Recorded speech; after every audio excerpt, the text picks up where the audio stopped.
dog days of August may have arrived, but these are more like glory days. The D-backs 6 straight wins, the longest winning streak in nearly 4 years. We're in Houston, where the D-backs look to remain unbeaten on this road trip against one of the best pitchers in baseball. Keuchel's Corner, there it is. As they honor tonight's starter, Dallas Keuchel. D-backs winners of 6 straight, 8 of the last 11, and set for baseball here on Fox Sports Arizona. And good afternoon from Minute Maid Park. Welcome to the broadcast. Steve Berthew, Bob Brenly along the way. It's the Diamondbacks and the Astros, game 2 of this 3-game series. And you've heard of beast mode. Well, the Diamondbacks on this trip have been in beef mode. Beef Wellington Castillo, Bob. He's got 4 homers on the road trip. He's homered in 3 straight games. Yeah, we've been bemoaning the fact that teams are walking Goldie intentionally, and nobody's been able to pick up the slack behind him. Tonight, it's beef Wellington Castillo hitting in that 4 spot, and why not? He has been the hottest Diamondbacks hitter, not only on this road trip, but going back even a couple of weeks, he's been swinging the hot bat.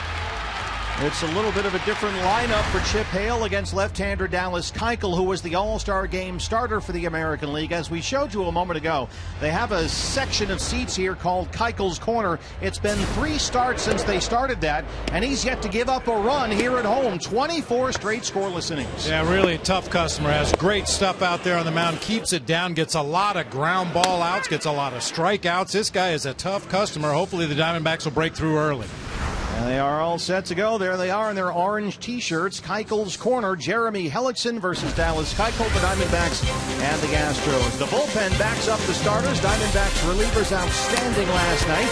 Hopefully Jeremy Hellickson goes deep in the ball game here. First pitch coming up from Houston after this.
Kind of a small field, so we knew if we could get some base runners on and just get our offense back in the box and get up there again, we could maybe get a chance to tie it up. So like you said, it was good for me, Reeder, and Zig to come in and put up 4 zeros, and we were able to win it in the 10th.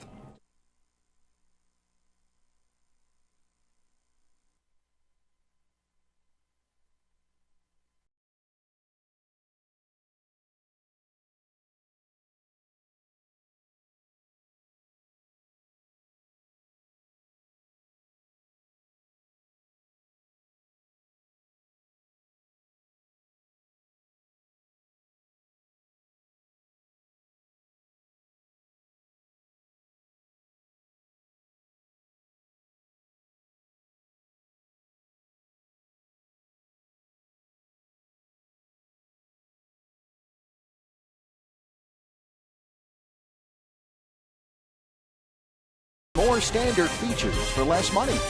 By CenturyLink, your link to what's next. By Mix One, great taste, no face, available at local retailers.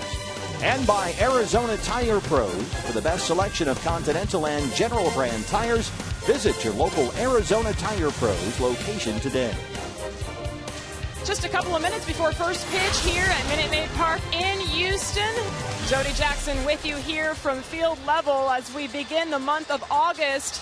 One thing to tell you about the Diamondbacks in July, the bullpen was very strong. A 4-1 record, 7 saves, and an ERA for the pen of 1.78. That was second best in baseball behind the Marlins. And last night was a great example of it as the Diamondbacks kept the team in the game. 4 scoreless innings, not just scoreless, but how about no hits, no walks, and 5 strikeouts as Addison Reed pitched the 7th, Daniel Hudson pitched the 8th and 9th, and Brad Ziegler came on for the save.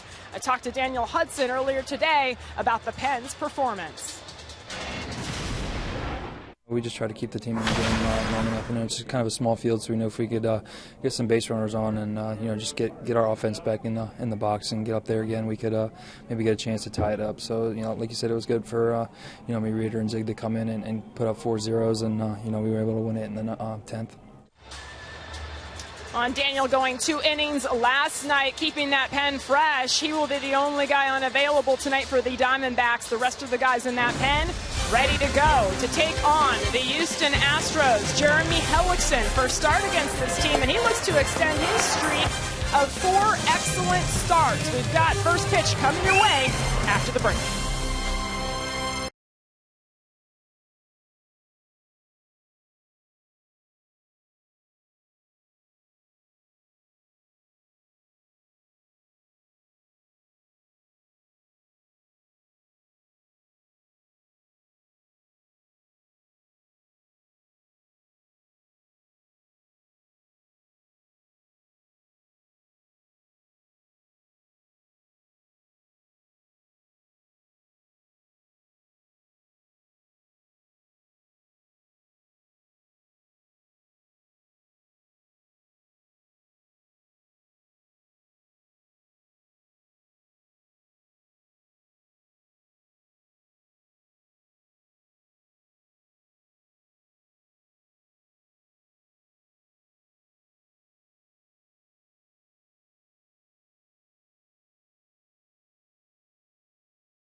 Left field corner sections here at Minute Maid Park.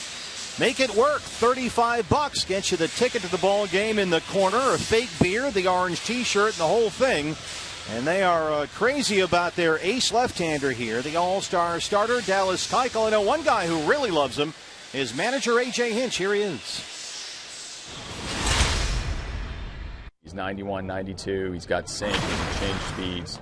He's got a devastating breaking ball, gets a swing and misses. So he's a complete pitcher that has grown with confidence as the success has come. And, he's got the beard, he's got charisma, he's got competitiveness, but he's more than anything, when he's got the ball in his hand, he usually can throw it where he wants. He usually gets the ball on the ground. It's not hit very hard very often, and he puts us in a position to win. The 27-year-old left-hander, the All-Star Game starter for the American League this year. He is the best ground ball pitcher in the major leagues. And this year putting up high strikeout totals as well. Tied for the league lead in wins. His ERA and WHIP both rank him third in the American League. He's seventh in strikeouts, and when he doesn't punch you out, Bobby rolls a whole lot of ground balls. Lots and lots of ground balls, keeping that sinker down. A lot of downward movement on that nasty slider you heard his skipper talking about. He'll throw actually three different fastballs, a two-seamer, a four-seamer, and a cutter. The slider is by far his best secondary pitch. Also has a real good straight changeup. This guy just competes, pounds that ball down at the bottom of the zone, lets his defense work behind him. If he needs a strikeout, he's got that in his back pocket. And he is very tough on left-hand hitters, so a look at Chip Hale's starting lineup for the Diamondbacks. Lamb and Peralta, some key lefties sitting this one out. Yeah, Ender Inciarte will lead it off, a left-handed batter in center field. Nick Ahmed moves up to the second spot playing shortstop. Paul Goldschmidt playing first base. Wellington Castillo DHing and cleaning up tonight. Aaron Hill with good career numbers against the Astros. He'll be at third base. Yasmani Tomas in right field. Jared Saltalamacchia doing the catching. Chris Owings at second base. And Cliff Pennington, that's right, Cliff Pennington in left field. D-backs have won a season-high 6 in a row, 7 of their last 8, back to within 1 of 500 for the year. We won't mention any mountains this time, and unbeaten through the first 4 games of this 10-game road trip. C.B. Bucknor is our plate umpire. Ender Inciarte steps in to lead it off, and we are set for baseball. The Astros and the Diamondbacks from downtown Houston, Texas. So there's strike one. Ender 296 and 3 home runs.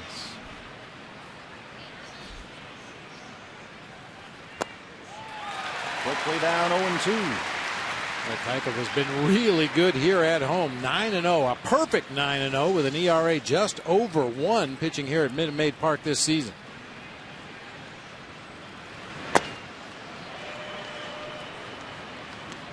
He's had 3 consecutive scoreless home starts. The last Astro to do that was Randy Johnson, as you get a look at the numbers for Dallas Keuchel this season, home and road.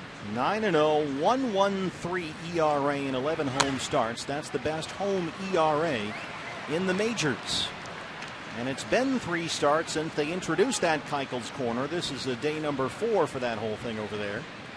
And as Bob mentioned, so far he is perfect. 24 scoreless innings at home since they launched Keuchel's Corner. A ground ball to Chris Carter at first. Keuchel covers, quickly one away.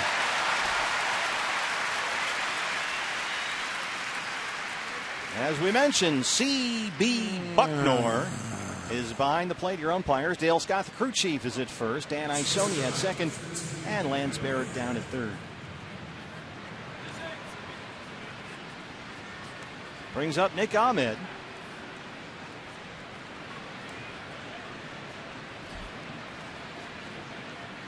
221 and 6 homers for Nick. And despite a recent slide at the plate, he's got an on-base percentage against left-hand pitchers this year. That's over 400. And so he's up in the 2-hole tonight. And we are starting this ball game an hour earlier than we did last night. And we talked at the beginning of the ball game last night about the unusual mixture of artificial and natural light. And it's even more pronounced here this afternoon. A 6:10 local start. Carlos Correa throws out Ahmed. 2 up, 2 down. And 2 ground ball outs for Dallas Keuchel. Get used to that. It's going to take a 2-out rally for the Diamondbacks to do something here in the first inning against Keuchel. We mentioned his last start against Kansas City. Gave up 10 hits, a career-high 10 hits, a career-high 5 runs. All 5 of the runs were scored in the first 2 innings, and 6 of the 10 base hits came in the first 2 innings. The National League's leading hitter at .349, Paul Goldschmidt, leads the league in hits and starts the day 1 RBI behind Nolan Arenado for the league lead. The Houston native back at the old hometown, grew up a big Astros fan. Well, in just about any split you observe with Paul Goldschmidt, he's going to be near the top of the list, and this is no exception. Highest batting average against a left-handed pitcher in the National League this year, Goldie over Deke Gordon. 2-0 is softly rolled to Jed Lowry at third. 3 ground ball outs and a 1-2-3 first for Dallas Keuchel, just underway at Minute Maid Park in Houston.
Arizona, your Arizona Ford starting pitcher is Jeremy Hellickson, outstanding in his previous start Sunday. 6 shutout innings and a win over the Brewers. And tonight his first career appearance against the Houston Astros. His catcher, Jared Saltalamacchia. We're getting ahead, because this team over there is, as you saw last night, they hit the 3-run homers. They got a lot of guys in that lineup. They can hit home runs. So if we can get ahead and locate some pitches early, then we can use our off-speed stuff against them. And, I think that's probably the best game plan. And that off-speed stuff has been tremendous. The numbers on Jeremy, the strikeout rate is the highest it's been in his career. The walk rate is the lowest it's been in his career. He's given up more than 3 earned runs only twice in his last 12 starts. Yeah, 2-1 with an ERA of 188 over his last 4 starts, and one of those was an abbreviated start against the Rangers when he developed that blister on his finger, but came right back from that and put 2 outstanding starts on the board. And that changeup and that curveball lately have really been effective. He's mixed his pitches very well. Jose Altuve leads it off. And there's strike 1. Altuve, an all-star this year for the 3rd time, 298 and 9 homers. He also leads the American League with 27 stolen bases.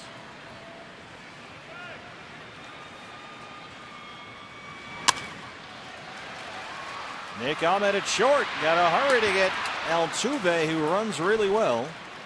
And a quick out number 1 for Jeremy Hellickson. The lineup for A.J. Hinch and his Houston Astros. Yeah, we've seen Jose Altuve at the top. He'll be at second base with Carlos Gomez in center field. Carlos Correa, the fine youngster, hot over his last 11 games. He'll be at shortstop. Preston Tucker in left. Evan Gattis DHing. Jed Lowry playing third base tonight. Colby Rasmus once again out in right field. Chris Carter at first base. And doing the catching tonight, Hank Conger. Carlos Gomez, just acquired from Milwaukee on Thursday. I tell you, Gomez will fit right in with this Astros ball club. They swing at more first pitches than any team in the major leagues. They don't always get hits. They don't always get on base, but they like to attack that first pitch, and that's right up Carlos Gomez's alley. 0 for 5 last night in his Houston debut after the trade. Mike Fiers came over as well from the Brewers, and Hellickson's ahead 0-2. Milwaukee got a whole package of prospects in return. Gomez last night also overran a ball in right center field that went off his glove, so it was an inauspicious Astros debut. But he seems very excited to be here.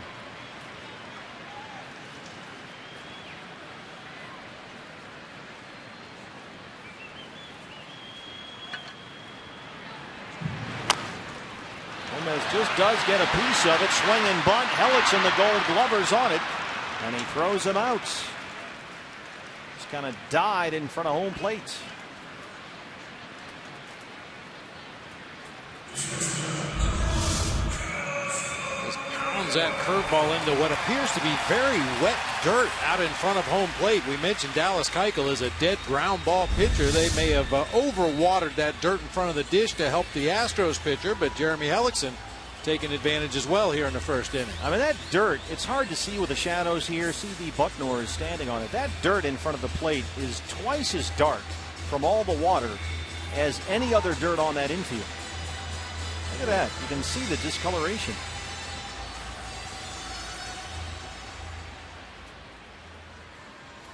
One way the home grounds crew can affect the game, if you've got a ground ball pitcher on the mound, you try to soak it down, make it a little muddy, a little sloppy, slow down those ground balls.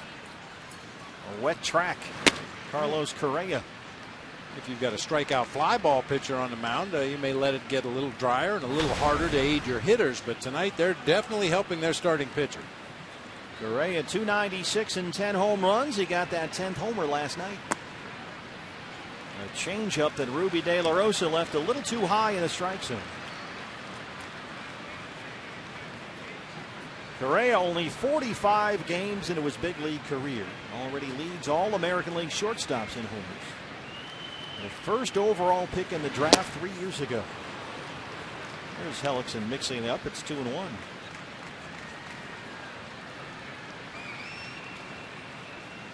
Mound is in sunlight, home plate in shadow as it creeps through that giant pane of glass behind left field. That's in the seats.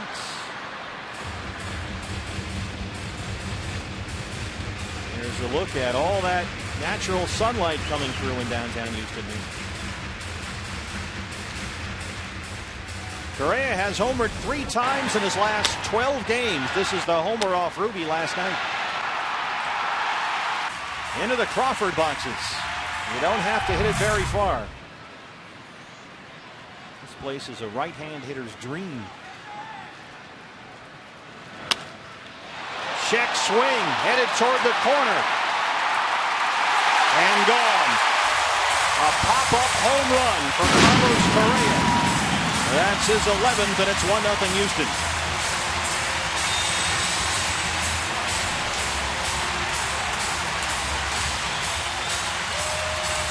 This young man is going to hit a lot of home runs in this tiny little ballpark. That's the first run the Diamondbacks have allowed in the first inning, going all the way back to July 10th that Chase Anderson started against the Mets when he gave up 4 in the first. That's the first inning run given up since July 10th. Well, he just dropped that bat head on that thing and he hit it out near the train. 11th of the year for Correa. 1-0 Houston. Here's Preston Tucker.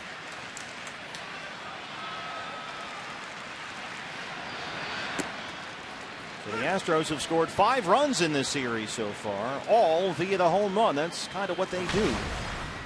They lead the major leagues in homers, and they lead the majors in multiple home run games. Tucker 270 and 10 homers.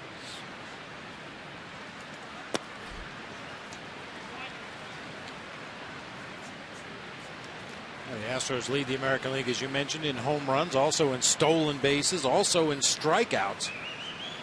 You have to go back a long way. There's only 4 teams since 1886 that have led the American League in both homers and stolen bases. The Yankees did it 3 times, 1931, 33, and 38, and the Cleveland Indians in 1995 led the American League in homers and stolen bases.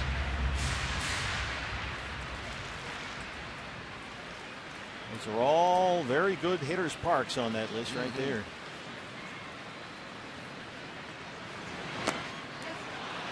Tucker strikes out. That ends the first, but the Astros take a 1-0 lead on the Correa homer. His 11th of the year. Here's what's next, brought to you by CenturyLink. Well, the D-backs will go into beef mode when we come back. Wellington Castillo leads it off.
Chief plate umpire C.B. Buckner is there, and they're talking about what we noticed right away at the start of this ball game.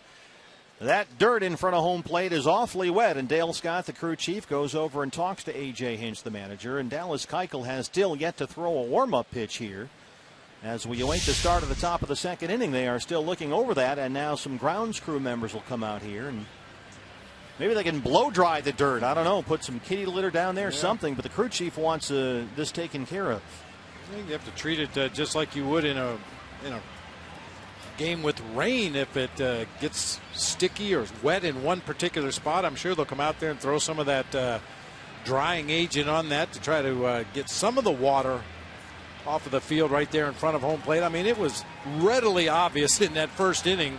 All those ground balls just hit in front of home plate and trickled out into the infield. And they're going to try to get it back to more of a neutral field at this point. It's a little soggy in front of home plate right now. You saw C.B. Buckner in that first inning standing on it and kind of inspecting it for a while. They let it go, and they've played 3 outs on each side with the same condition there, and once they get ones through the inning, they adjust. Let's take a look at the ball that Gomez hit. This was in the bottom of the first. This thing just dies there, and Hellickson has to go get it. Look at that. Slash. Maybe overwatered just a tad. And again, they're doing this because they have the best ground ball pitcher in baseball out there in lefty Dallas Keuchel. He's outstanding at generating ground ball outs. So they're looking for every edge they can get here in Houston. And the ballpark and the playing field today has been tailor-made to fit the style of the starting pitcher for the home team. And now you got a pile of loose dirt and kitty litter in front of home plate that's still wet. So I imagine we're going to see more of the same until that can naturally dry out on its own. It's probably actually softer now than it was before they put that drying agent on it. One more look. Watch this thing just slog in there. Splash. It's like hitting a golf shot into a wet bunker. Yeah, and the ball comes up with mud all over it. That was a nice play by Jeremy Hellickson to barehand that ball and throw the one hopper to Goldie to get the out at first. Wellington Castillo now try and hit it over the mud, I guess is the key here. That's certainly what Carlos Correa did. Ball one from Keuchel. Wellington 245 for the year, 11 home runs. 9 of those homers have come with the Diamondbacks, including 4 in his last 3 games. Back in the days when Maury Wills was running wild for the Dodgers, the Giants were always accused of soaking the baseline so he couldn't get good footing and steal bases against the Giants. I got to believe that Dale Scott has made a note, the crew chief of this umpires crew, and will send it on to the league office. And if this is a recurring theme when Dallas Keuchel takes the mound, the Astros may suffer some kind of punishment. Everyone in Keuchel's corner should be hosed down as well, just to even things out. There's the strike, 3-1. Castillo 3 for 5 last night, a double and a home run. He scored 3 times. It was also the first time in 4 games that he did not get hit by a pitch. So that was nice. Progress. Yep. And so Chip Hale giving Wellington a chance to sort of have a half day here as the DH and not worry about the hamstring or the elbow. And be able to get back there tomorrow. We have an early turnaround here, day game tomorrow. And catch Robbie Ray. 3-2 pitch.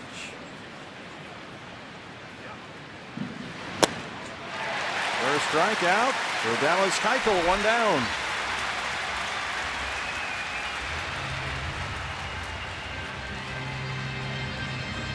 Before Aaron Hill makes his way to the plate, let's take a look at our Valley Honda keys to the ball game tonight. We're going to try to trump the ace. Diamondbacks have done a nice job of beating opposing aces. Clayton Kershaw, Felix Hernandez, Madison Bumgarner, Steven Strasburg. Let's try to trump the ace tonight. And we just changed our second key. Wear your boots. A lot of mud around home plate. Don't want to get your shoes dirty. Aaron Hill, 217 and 4 homers, getting the start at third base.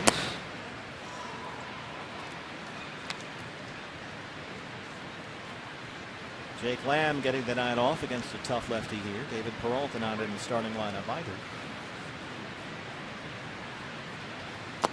But having said that, Keuchel is coming off maybe his worst start of the year. That was Sunday at Kansas City. 5 runs all earned, 10 hits. He went 6 2/3. Orioles actually got to him early in that ball game. All 5 runs came in the first 2 innings. He actually retired 12 of the last 16 he faced, but by that point the damage had been done.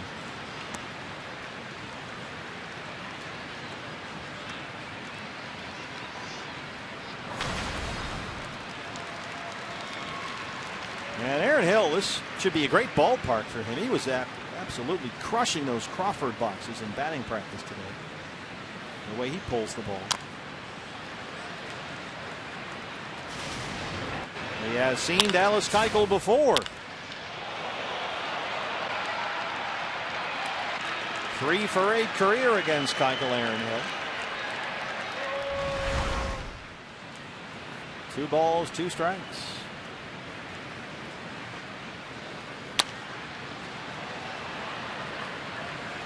You mentioned Aaron Hill. For my money and for most scouts, he's a dead pull hitter, no doubt about it. I don't remember the last time I saw him hit a ball to the right side of second base, but the Astros defensively in the outfield shading him way over to that gap in right center. And once again, Colby Rasmus very shallow and shaded toward the line in right. And in the meantime, they overload the left-hand side of the infield. And he rolls it the other way. Sure enough, right under it, diving Chris Carter. Not the hardest ball Aaron Hill will ever hit for a base hit, but he's aboard with a 1-out single. Talk about a shift beater. That ball barely made it through the infield grass. Aaron cues it right off the end of the bat, just past Chris Carter, and you can see there's nobody behind him on that right side of the infield, so it trickles through to Colby Rasmus in right field for a base hit. That's a great example of the type of contact that Dallas Keuchel can generate. He wins by using his defenders, including himself. He won a Gold Glove last year. Yasmani Tomas, the right fielder.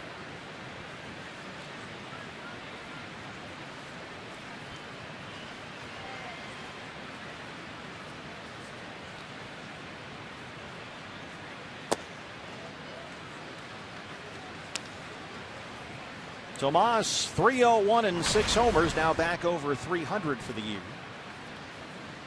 And coming off back-to-back 2-hit games, he had a pair of RBIs last night.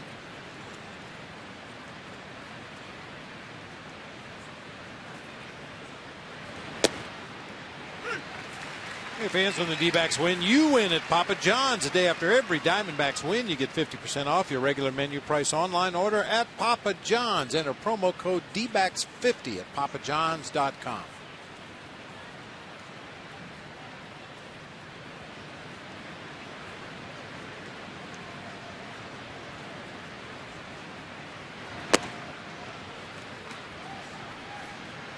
Dallas Keuchel so far 3 ground ball outs and a strikeout. Generates a lot of weak contact.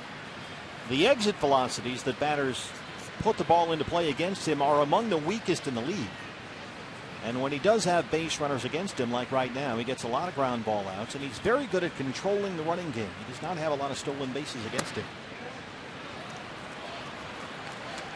To really appreciate a guy like Dallas Keuchel, just watch the target of Jason Castro behind home plate and watch how often Keuchel either hits the target, or if he does miss, he misses ever so slightly in his favor. Tries to hit that outside corner and misses. He usually misses a little bit farther away. And there's the walk. Dallas Keuchel over his last 2 starts, no walks and 18 strikeouts. But with a 1 out here in the second, a single and a walk to put 2 on for Jared Saltalamacchia. Should correct myself. That's Hank Conger doing the catching tonight, not Jason Castro. So watch Conger's target. Salty behind the plate for the Diamondbacks tonight. 158, a pair of homers. A switch hitter. He's had only 18 at bats all season from the right-hand side of the plate.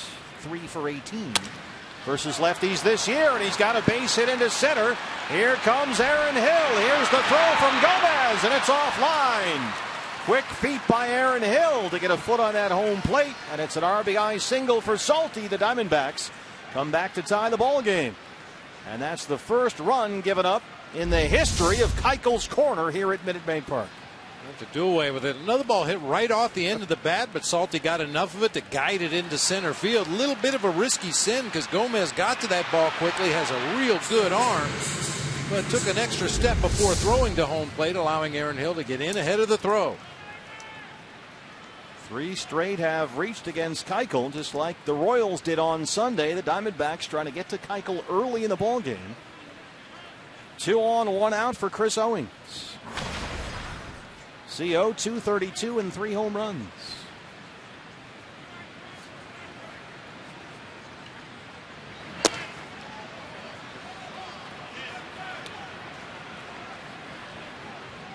Chris 1 for 5, a single and 4 strikeouts last night.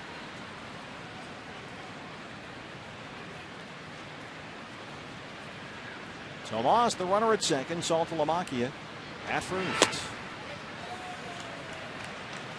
Dallas Keuchel suddenly has always been a tremendous strike thrower, but he's having problems locating here. 31 pitches so far, and only 1 more strike than ball. 11 balls and 10 strikes in this inning. 2-1 now. Well, we mentioned Dallas Keuchel, a serious ground ball pitcher, nearly a 5-to-1 ground ball to fly ball ratio. We've seen it already in the early going, just pounding that sinker down in the zone. That slider has a lot of downward movement. His changeup has a little fade down toward the ground. Batters invariably hit the top part of the baseball and smack it into that mud out there in front of home plate. And here in this second inning, the Diamondbacks have snapped his scoreless streak at 25 consecutive scoreless innings here at home. 3-1 on Owings. Third 3-ball count in this inning for a Diamondbacks hitter, and Owings tries to bunt it into that muck. But it rolls foul, 3-2.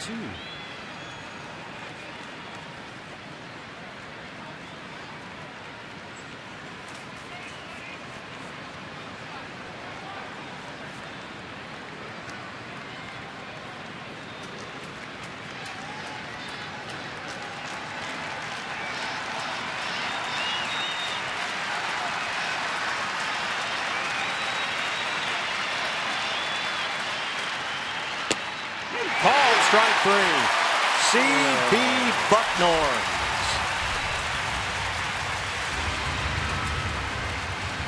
And not sure about this one. I'm positive. Terrible pitch. Man. Second strikeout for Keuchel. It's hard to blame Chris Owings for taking that. It should be bases loaded here. Instead, it's 2 on and 2 out for Cliff Pennington. Penny 238, 1 home run.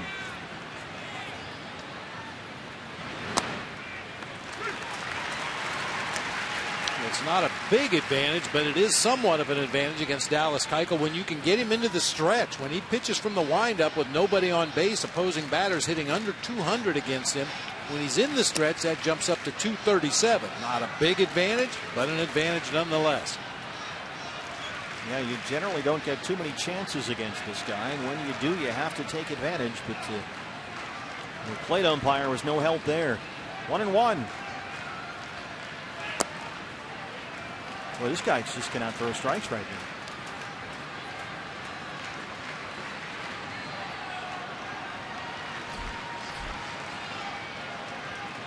10-pitch first, Bob, a 28-pitch second.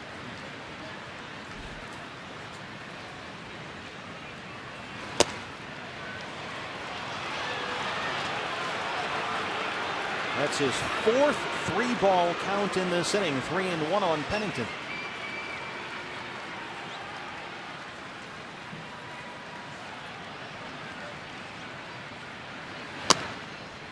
The bases are loaded. Second walk in the inning issued by Dallas Keuchel.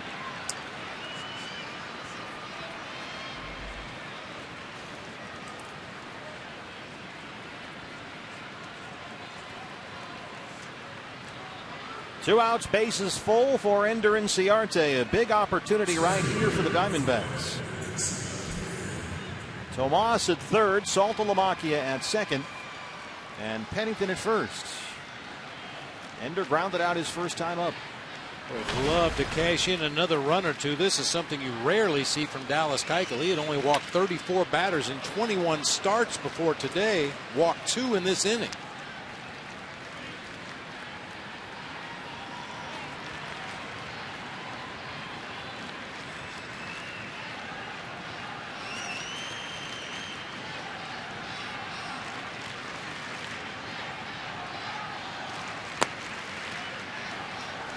Hey fans, anytime the D-backs score 5 runs or more, Taco Bell is giving away 3 free tacos with the purchase of a large drink between 4 and 6 the following day at participating locations.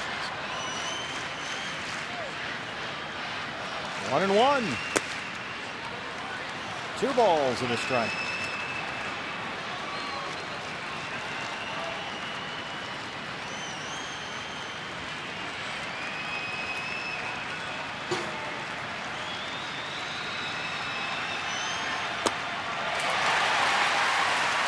Very bright sunlight on that mound right now. Home plate all in shadow. You can see how illuminated Keuchel appears on the mound out there. And that baseball coming out of that bright sunlight in on the hitter, especially a left-hand hitter like Ender.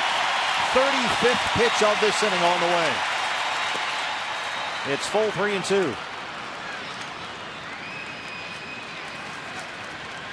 Make it 5 3-ball counts in the inning for Keuchel.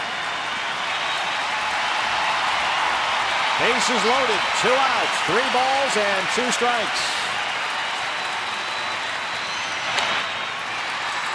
It's just a steady diet of those 2-seam fastballs inside to Ender Inciarte, both up and down. That one he fouled off somewhere on his lower body, trying to walk it off.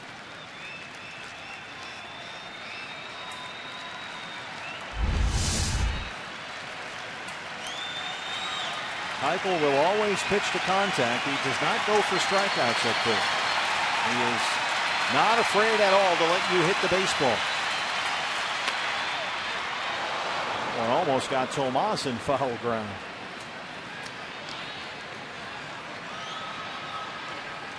It seems like that happens every couple of weeks, and we pointed out that that's why the base runner takes his lead off third base in foul territory. Had that ball hit him in foul territory, it's just a foul ball and a bruise. If he's standing in fair territory, he's out. Another 3-2 pitch. Ball 4. He's walked in a run. The third walk in the inning issued by Dallas Keuchel, and it's 2-1 Diamondbacks. And this is something they have not seen a whole lot of here in Houston. Brent Strom, the pitching coach.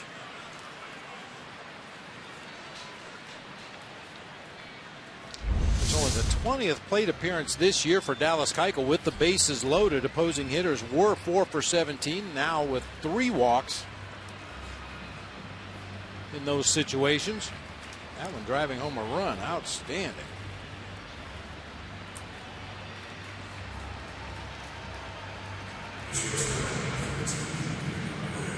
Well, Brent Strom has talked about Keuchel, and ironically, he says one thing that helps him so much is that he throws so many strikes.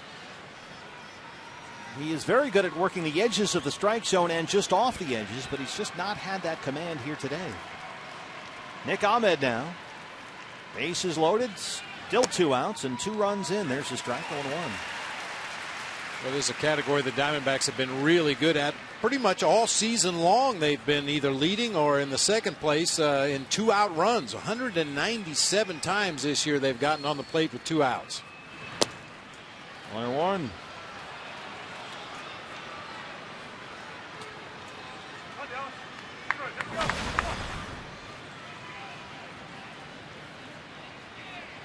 He has walked 3 of the last 5 hitters. Keuchel's season high is 4 walks in a game. So he's already 1 shy of that mark, but he's ahead of Ahmed here, 1-2. Nick rounded out his first time up. He is 4 for his last 50 at the plate.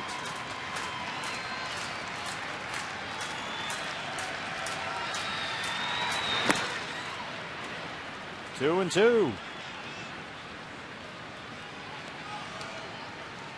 Nick coming off an 0 for 5 last night.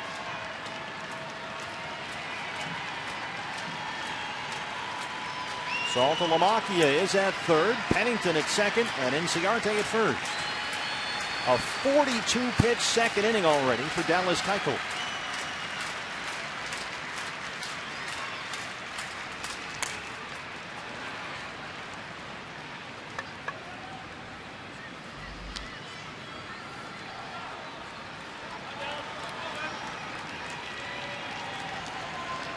Keuchel has made a name for himself by going deep into ball games.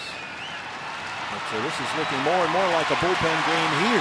He has pitched at least 6 innings in 32 straight starts. That's tied the Astros franchise record. 2-2 pitch. There's a one-hopper right to Correa, the shortstop. And the Diamondbacks leave him loaded, but they get 2. Jared Saltalamacchia drives in the first one with a base hit against Keuchel. Inciarte, a bases loaded walk. Bottom 2 coming up, 2-1 Diamondbacks.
One lead now, about 27 minutes in that top of the second inning, with Hellickson watching his team trying to get him a couple of runs, and they came through there but left him loaded.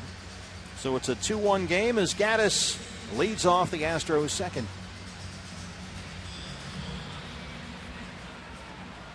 Could have been more damage had it not been for that horrible call, strike 3 on Chris Owings. Diamondbacks might have been able to push across at least one more in that inning. 244, 16 home runs. Gaddis leads the Astros in RBIs.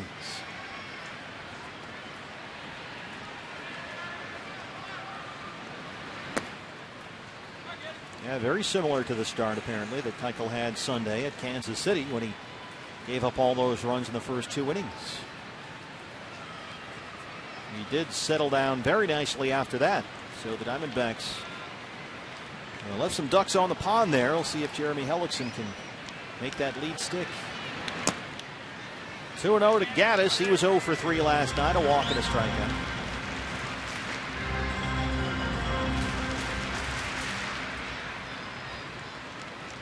Keuchel's corner not exactly electric right now. No. Diamondbacks had good luck Wednesday against the Kings Court at Safeco Field. Knocked Felix Hernandez around a bit. And right now they lead Keuchel's corner. You pay the money, they give you one of those fake beards, the t-shirt, and the ticket. It's a pretty good deal, $35.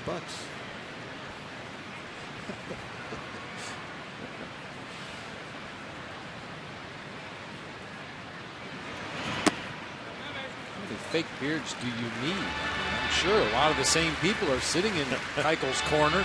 Well, you hang them up, on the wall like a badge of honor or something, I guess. Some people brought their own beards.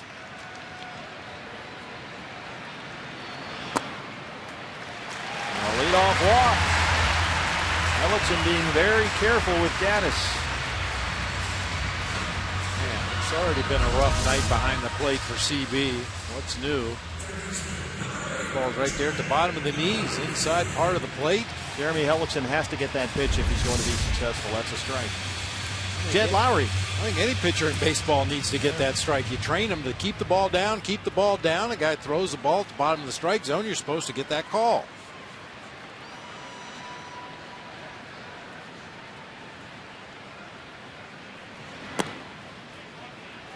I guess you need to throw it belt high about 8 inches off the outside corner to get that strike call you're looking for. That's the sweet spot right there. So the Lomacchio word now as Lowry steps in at 286 and 4 homers. Lowry made his return to the Astros lineup on Thursday against the Angels. He was 0 for 3. He'd been out since April 27th. He suffered a torn right thumb ligament that needed surgery. He missed more than 80 games.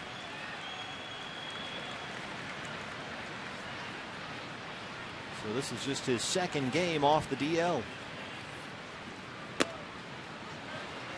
And with Correa taking over at shortstop for, I don't know, about the next 15, 20 years, they have moved Lowry over to third. So they think he's the answer at third base.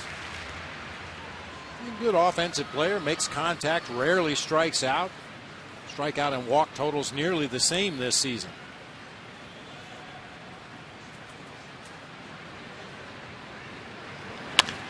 Base hit.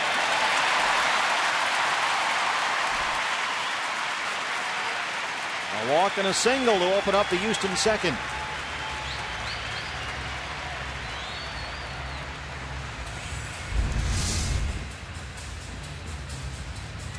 Contact on the middle of the plate fastball that time for Lowry. Drives it through that right side of the infield.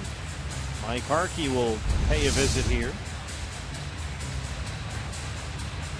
Yeah, I don't have anything to back this up. No statistics, just the eye test I've seen over the years. It seems like an early, long inning like we saw the Diamondbacks have there against Keuchel affects a pitcher more early in the game than it does later in the game.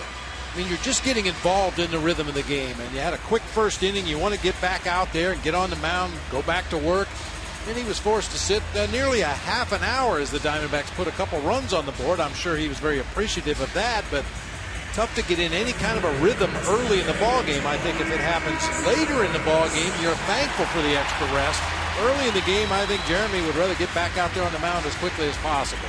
Yeah, it took Keuchel a long time to labor through the top half of this inning. He threw 44 pitches. Here's Rasmus, 232 and 13 home runs. He's got Gaddis at second and Lowry at first.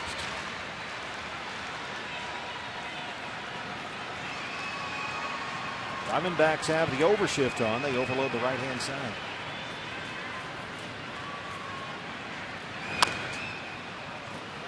Aaron Hill, the third baseman, will stay near the third base bag with runners at first and second. And Ahmed, the shortstop, will play on the first base side of second. He's right behind second base umpire Dan Isonia. He's sneaking in there just to keep Gaddis close to the second base bag. 0-1 on Colby Rasmus. Rasmus 0 for 4 last night. He had a pair of strikeouts, and the bat has gone silent last 25 games. He's hit barely over 180.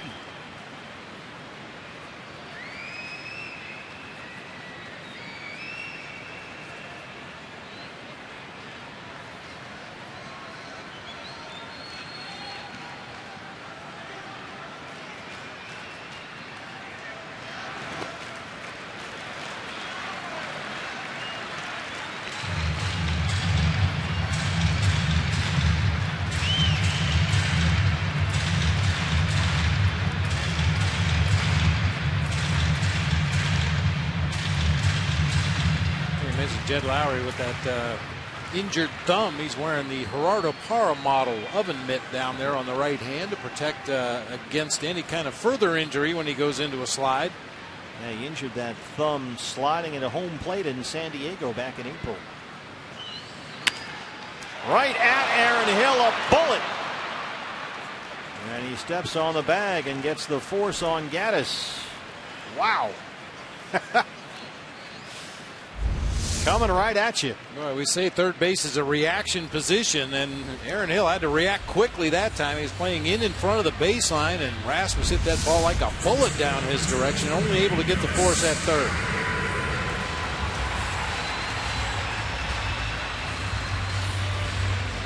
Well, here's Chris Carter. Carter has only 2 career at-bats against Jeremy Hellickson, but one of them is a home run. And this is the ultimate all-or-nothing guy. He's from the sort of Rob Deere school of hitting. He's either going to homer or strike out. 1 out of every 3 at-bats this year have resulted in a strikeout. 121 punch-outs on the season already and 305 at-bats. Right to Aaron Hill one more time. There's 1 and there's 2. They turn the double play. The Astros had first and second. Nobody out, but they keep Aaron Hill busy down there at third. And Jeremy Hellickson is through the second with a 2-1 lead.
Diamondbacks rotation, but even Jeremy Hellickson benefiting from the tutelage of Mike Harkey. Look at that sun. I mean, this is a weird ballpark. It's a nice ballpark, don't get me wrong. It's a very nice place to watch a game, but it's all kinds of weird, goofy stuff going on. You got the light coming through there, the glass. There's a train in here. You got the Crawford boxes. It's a different place. Yeah, when they shoot off the fireworks after an Astros home run, it lays in here like a fog. Of course, you got Towles Hill out there, a flagpole that's in the field of play. It's a little bit of everything here. There's a train you can follow, actually, the train guy, Bob, on Twitter. Bobby Dynamite. Mm-hmm. He's got his own Twitter. The train guy's on Twitter, but you still, you don't. You're not missing anything. 2-1 on Goldie. The hitting streak now for Goldie up to 12 games. And he is batting .436 during that hitting streak. That includes 14 walks. 4 of them intentional. He got another free pass last night. 2-2 now. And the on-base percentage during the hitting streak is over .570. That's pretty good.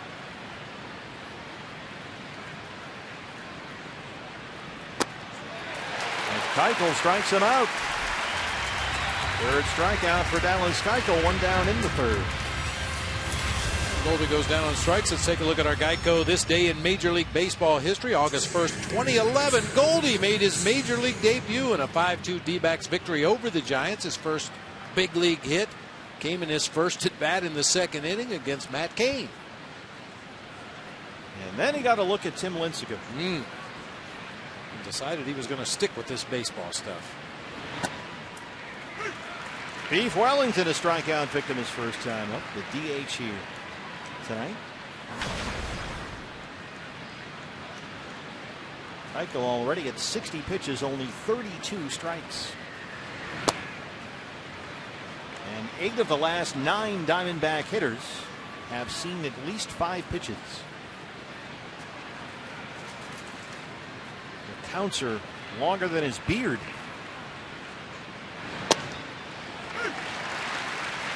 Kind of looks like Ambrose Burnside out there, one of those guys, like a Civil War general, something. One of the Smith brothers. Yeah, cough drops. There you go. 1-2.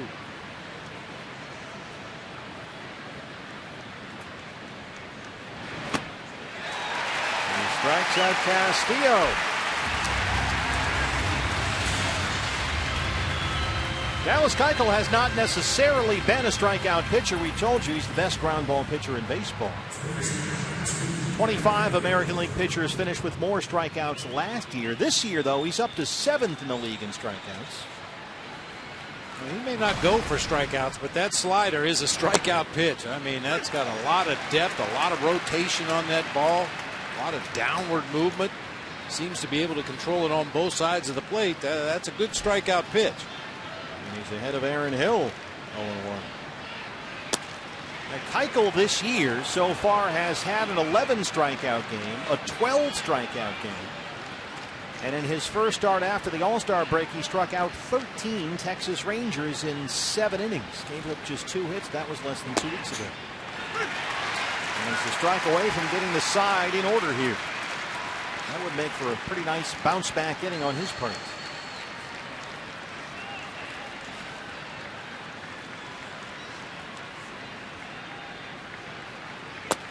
There it is, Dallas Keuchel, a 44-pitch second, a 13-pitch third. He strikes out the side. Diamondbacks lead it 2-1.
He's in the dugout right now while Jared Saltalamacchia is catching, and I asked Wellington about it. He said, I don't really like DHing. I get bored. I don't really know what to do with myself in the dugout. A lot of times, guys, I've noticed that he just stands around there with a bat in his hand, so he's just ready to go all the time. He might not like it, but Chip Hill said, look, he's had the elbow that's been hit a number of times, the hamstring, so with a day game tomorrow, it makes sense to get him off his feet a little bit. And by the way, guys, last night we saw a lot of hashtag beef mode trending. He loves that. He loves it. He's in on that and in on the nickname Beef. He just wants to try Beef Wellington one time. I was going to say, I'm not sure he knows what Beef Wellington is. There goes Hank Conger, and this game is tied. The Astros catcher hits his 7th, and it's 2-2.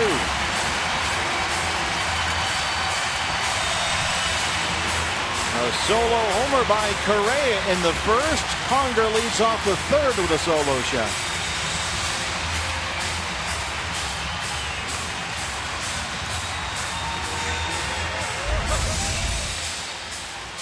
Conger has just tied his season high in home runs with this solo blast leading off the inning, deep into the seats in right. Yeah, he's a switch hitter, and now 5 of his 7 home runs this year have come from the left-hand side of the plate. Hank Conger, the former Angel, his first year in Houston. And A.J. Hinch really enjoys getting his left-hand bat in there when he can, and we just saw why.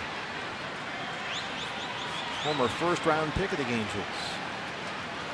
Jose Altuve 0 for 1. And 0 for his last 10. And again, we talked about the Astros and their proclivity for hitting home runs. All 6 Houston runs in this series via the home run. We talked about it in last night's game.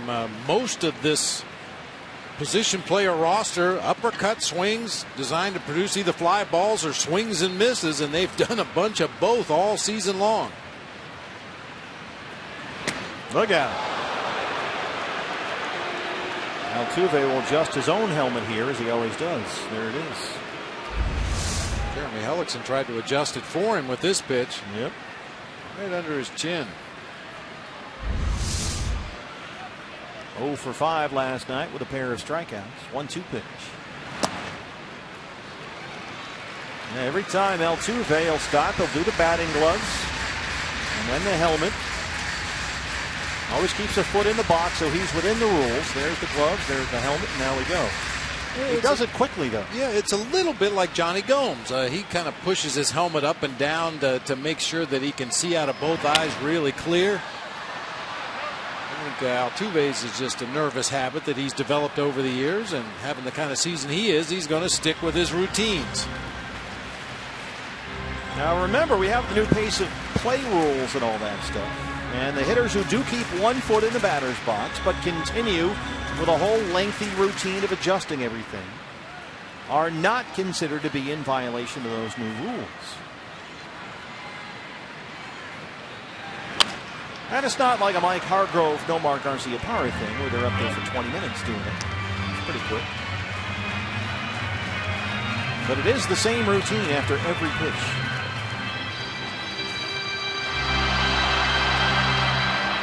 Two and two, 7th pitch of the at-bat coming up.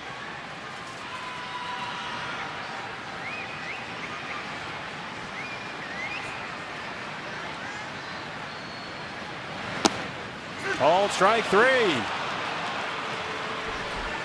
Second strikeout for Hellickson, 1 down in the 3rd.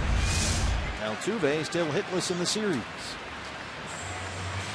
Good location right on that outside corner. Jeremy did a nice job of setting up that pitch by pounding Altuve inside earlier in the at-bat. He pulled a number of them foul down that 3rd baseline and freezes him on a fastball away. Carlos Gomez. Gomez, you'll recall, hit that swing and bunt that died in the muck in front of home plate. This one does as well. A slow roller to Ahmed. And they retire Gomez, who's still looking for his first hit as an Astro. 2 down. Brings up Correa, who homered in the 1st.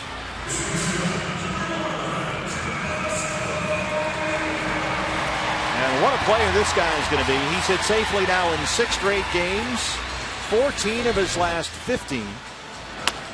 There it goes. Homer last night and homered again today. Almost a check swing. Yeah, I mean, a little bit fooled by that changeup, but it was on the inside part of the plate where he could get the bat on it. Just kind of flipped it out of here to the Crawford boxes. Called up from the minor leagues on June the 8th, and since he's been here, he's leading the Astros in hits, homers, and RBIs. Just 20 years old. Here's another look at the home run swing. It doesn't look like a home run swing.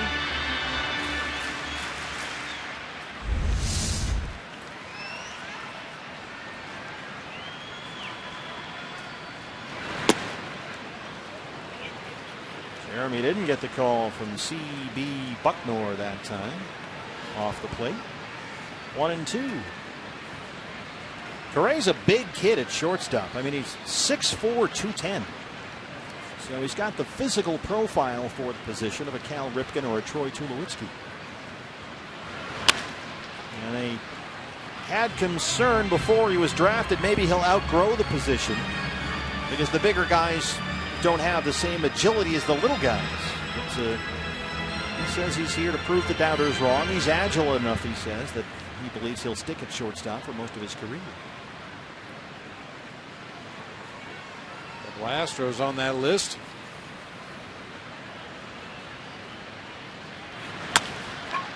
And comment one more time. Hank Conger hits his 7th through 3. We're tied at 2.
Astros tied 2-2 as we start the 4th. And Dallas Keuchel has retired 4 straight. He struck out the side in order in the 3rd. And he has Manny Tomas lead it off for the Diamondbacks here in the 4th. The sunlight has moved all the way across the field. Virtually the entire field now is in shadow as the sun sets in downtown Houston. Now the hitters are thankful for that. Just a little bit of sunlight along the right field line in the right field corner there. It's hard to see here when games start early. It's tricky. Tomas, first pitch swinging, lifts a soft fly to right center field. Colby Rasmus and Carlos Gomez got a little confused out there last night. Rasmus has that one.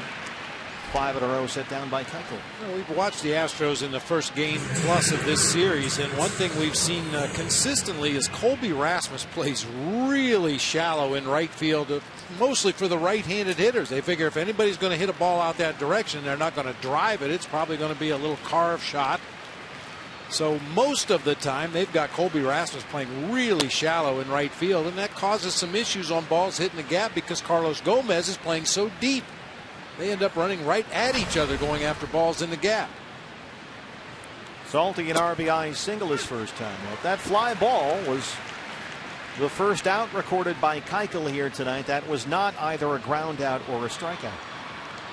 The two things he does exceptionally well. 1-2 on Saltalamacchia.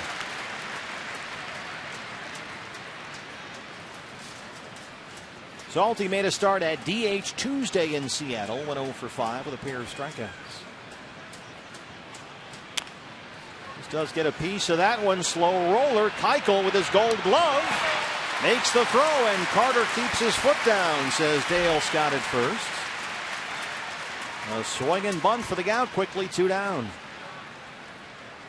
He was the first Astros pitcher ever to win a Gold Glove last year.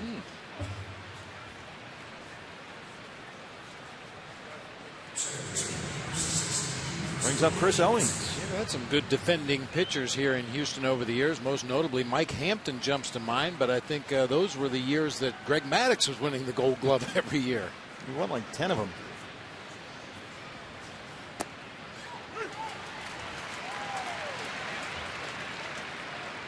Well, Chris Owings has had 6 at-bats in this series so far, and he struck out 5 times.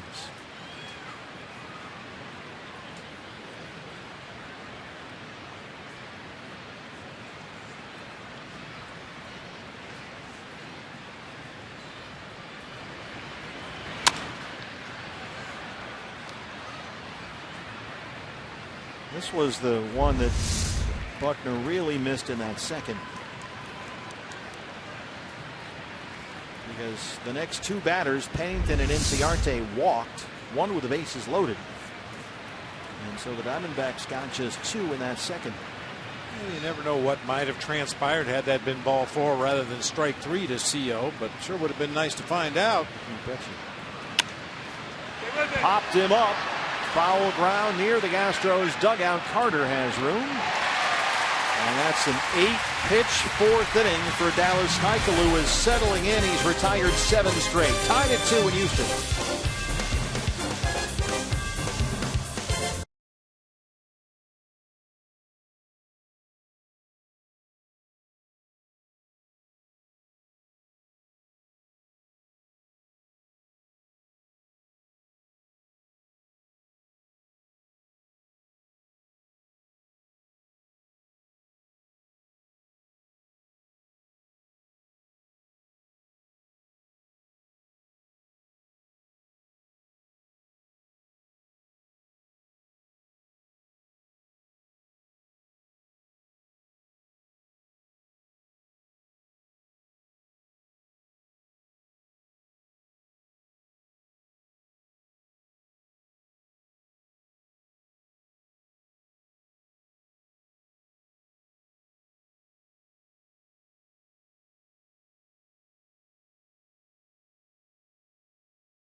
Brought to you in part by Cox Gigablast. How will you live the gig life? By Lone Butte Casino. You're in for more winning moments at Lone Butte Casino. And by Jack in the Box. For a limited time, try the new Portobello Mushroom Buttery Jack with melted garlic herb butter. Oh, it was 96 degrees here in Houston today. It was 196% humidity. A weird day. But a nice, comfortable 73 here inside Minute Maid Park as Preston Tucker leads off the Astros 4th against Jeremy Hellickson.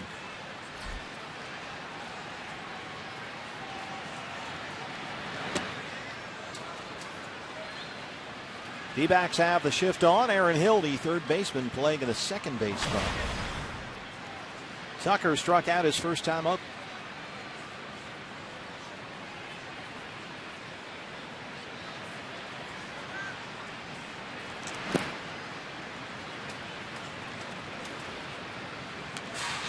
Tucker's done a nice job giving the Astros a left-hand bat in their mix ever since he was called up to the big leagues for the first time during the first week of May. 7th round pick out of Florida 3 years ago. Strike 2.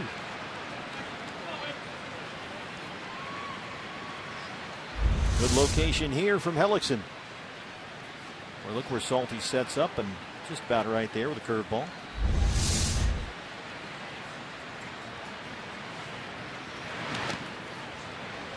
That one was in the muck.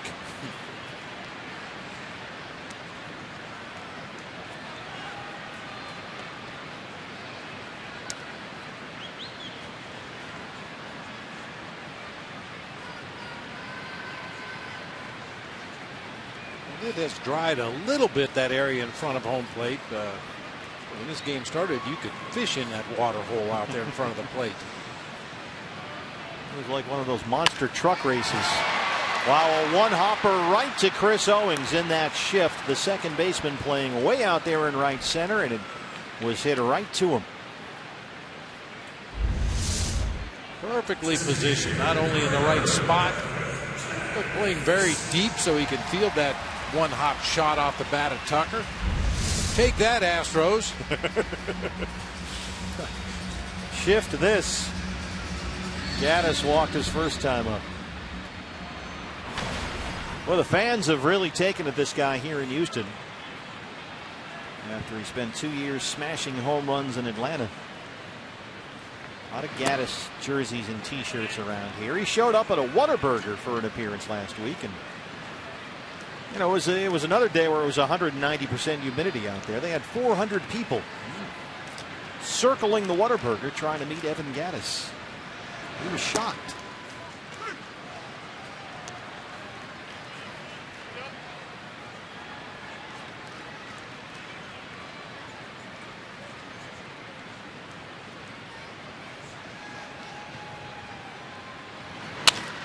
Blasts it to center. Inciarte out near the hill. And it's off the wall. Evan Gaddis hit that about 425 feet. Just to the left of Towles Hill. That's a long way to hit a baseball and just get a double. The deepest part of the park, as you said, Bob, yesterday, they give you places to pitch to. Yeah, they give you places to bail out as a pitcher. I think Gaddis thought he got that one, kind of went into his trot out of the batter's box, but it short hops the fence out there just to the left of Towles Hill. Ends up with a one-out double. 14th double of the year for El Oso Blanco, the White Bear. Brings up Jed Lowry, who singled his first time up.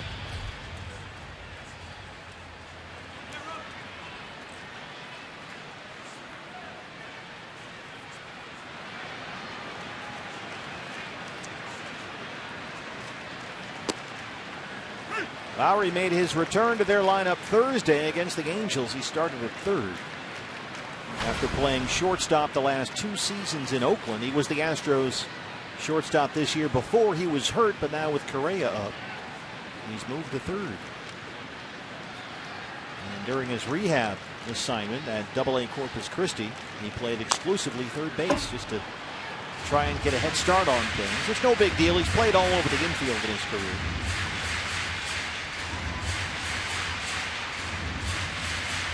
A.J. Hinch has got a lot of moving parts to mix and match. He can play Valbuena at first. We saw Gonzalez there last night.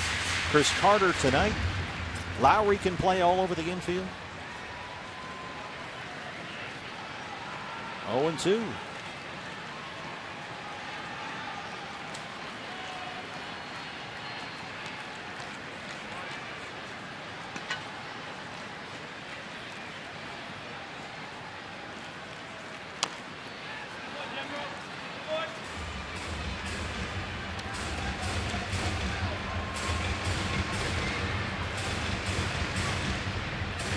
Astros, even with the loss to the Diamondbacks last night, have the best home winning percentage in the American League. They are 36-18 at home this year. And as we've already seen in this game, they can design their own home field advantage with the help of the grounds crew.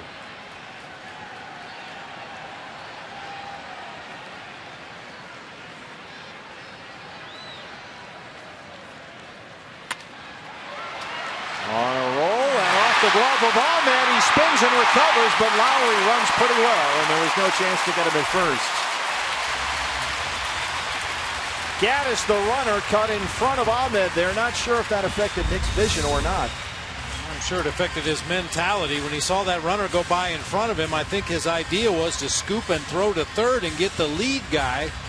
But once he doesn't come up with it cleanly, he realizes his only play is possibly to go across the diamond, but Lowry runs too well for that.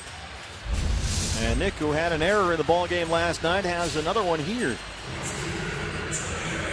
So they're on the corners with one out for Colby Rasmus.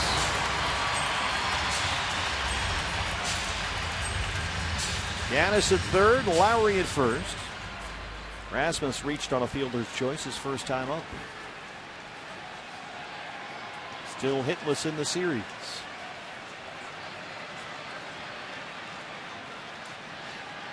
Shift is on for the Diamondbacks. Ahmed will play behind the second base bag. Aaron Hill even with the bag and close to third. You can see where Nick is positioned up the middle of the field. You have to get a little bit of an angle so you can see the ball when it gets into the hitting zone, so you can get the best jump possible if that ball's put in play your direction. You can't play straight behind the pitcher because then you'd have trouble seeing as that ball got into the strike zone. Popped him up. That's in the seats. Saw Aaron Hill. Last time Rasmus was up in that second inning, Aaron was very busy down there to help end an Astros threat. Got the force out and then the double play to end the inning. Both balls hit extremely hard down that way. Aaron Hill up to the task both times. It was Rasmus who hit that first one.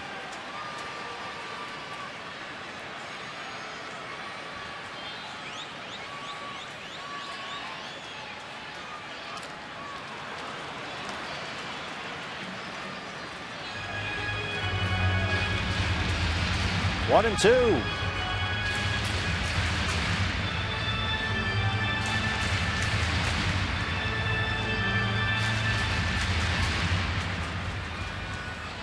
Colby Rasmus, once a first-round pick by the Cardinals. That was 10 years ago.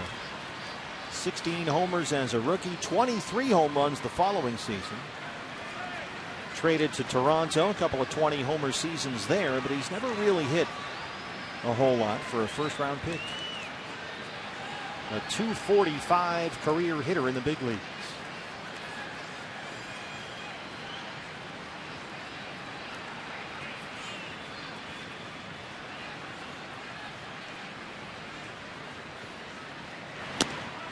Two and two.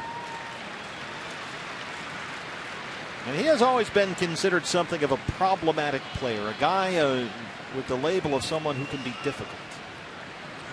Difficult is a word I've heard. Uncoachable is another word I've heard. Very persistent in sticking to what he feels he needs to do to be at his best, regardless of what his manager or coaches think. Started his career under Tony La Russa in St. Louis. That did not end well. Problems in the Toronto clubhouse as well. 2-2 pitch here. That kicks away from Salty. Gaddis will score. 3-2 Astros. I think it might have hit the batter. Yep. Yeah, Gaddis is going to have to go back. So take the run off the board. C.B. Buckner is saying it hit Rasmus in the foot or the toe. Hit by pitch is subject to review. Let's see. Yeah, breaking ball. Yeah, never moved. Caught him, looked like on that back foot. Ricocheted all the way to the backside. I had to figure there was a reason why Jared Saltalamacchia wasn't chasing that ball. It clipped Rasmus on the foot. So the Astros in a 2-2 ball game have the bases loaded with one out for the dangerous Chris Carter. Here comes Mike Harkey.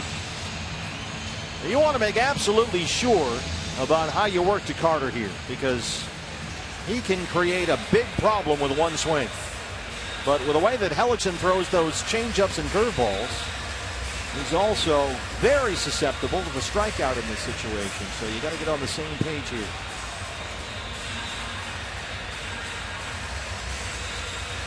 Carter, as we said, a ton of power from the right-hand side. 13 of his 17 homers this year, right here at Minute Maid Park.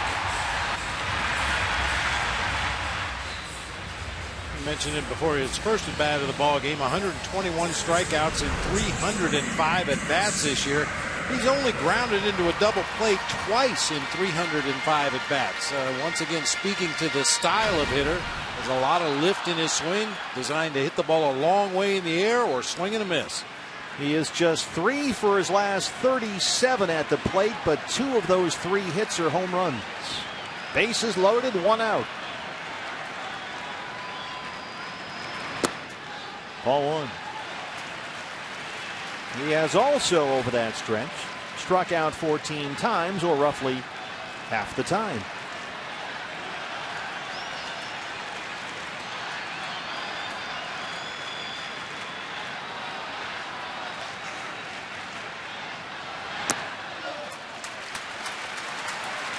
Well, obviously, you have to be careful, but you can't be too careful with the bases full. Jeremy at 60 pitches, 38 strikes.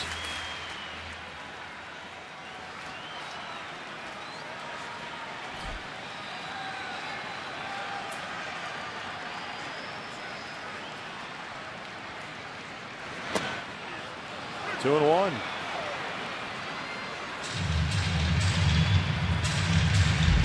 Throw it there 2 more times and you're either going to get a strikeout or a ground ball. I mean, that's a perfect pitch right out there on the outside corner, right at the knees. See what Carter's looking for here in a hitter's count. 2 balls and a strike. He lays off and it's 3 and 1.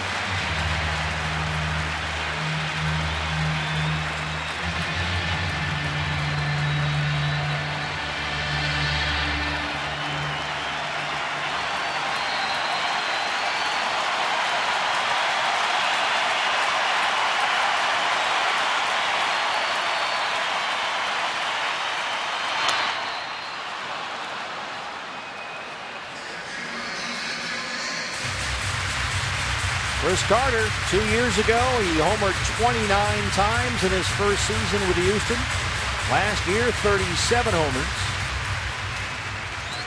375 career with the bases full. 3 balls, 2 strikes.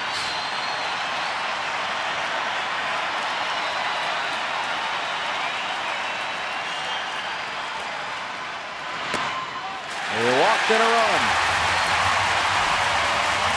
3-2 Houston.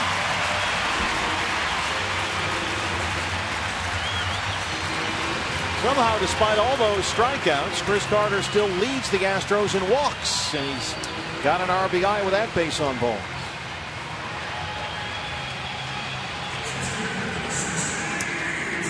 And here's Conger, who homered in his first at bat. A no-doubter into the seats in right.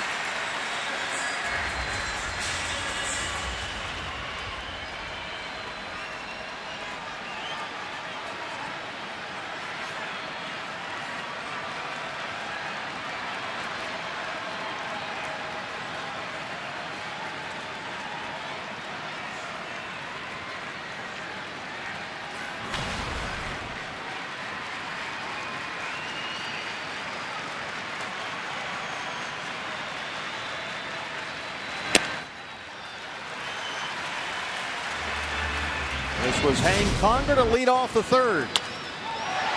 Got a middle of the plate fastball, and with that violent pull swing, hit it way out of here to right field. We're only in the bottom of the 4th inning, but this game has already seen a pair of bases loaded walks, 1 for each side. Well, that Hank Conger home run back in the 2nd inning gave the Astros 44 multi-homer games this season. They live by the home run ball and die by the strikeout. That's the most in the major leagues, multi-home run games. 2-0. We're behind on Carter, behind on Conger now. The bases are still full.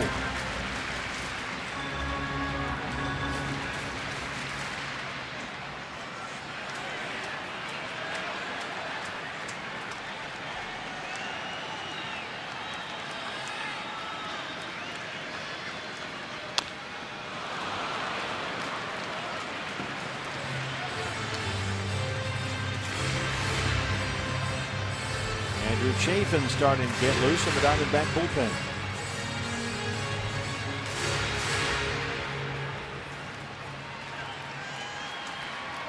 Conger, a switch hitter, much better from the left-hand side, hitting nearly .330 as a lefty.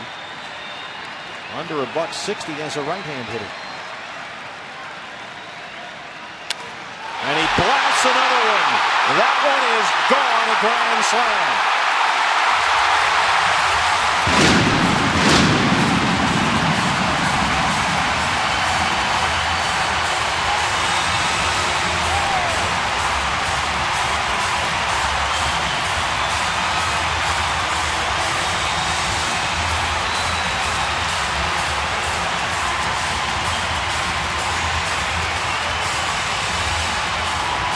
They lead the majors in homers. They've got 3 in less than 4 innings, and it's 7-2 Astros. And another middle-of-the-plate fastball. Just absolutely locked in. Conger hits this one off the facing of the second deck out there in deep right center field.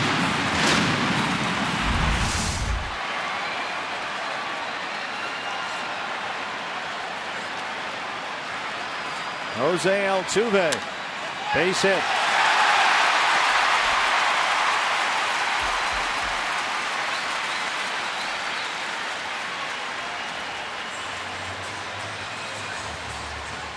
Despite all the home runs, that's their first slam this year. Mentioned they've had 44 times they've had multiple homers in a game. That's the 23rd time they've had 3 or more homers in a ball game. Carlos Gomez now. That's Altuve's first base hit in this series. Gomez so far 0 for 2.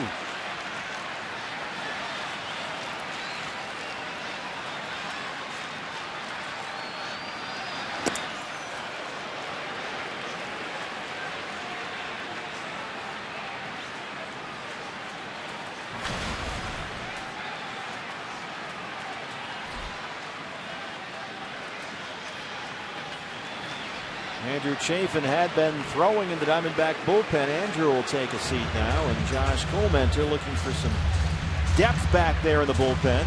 Will start throwing.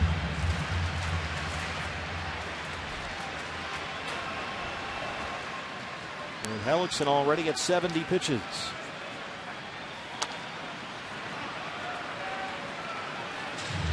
And Conger, his first career grand slam and his first career multi-home run game, have made it 7-2 Houston.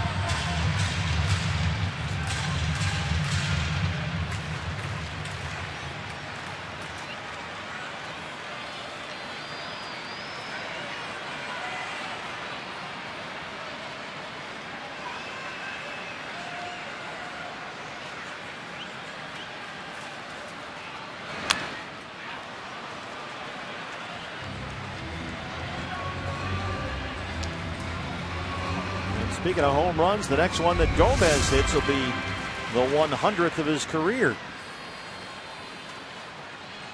Got him on the back leg. Look up near the right knee. 1-2 on Gomez now. 6 straight Astros hitters have reached.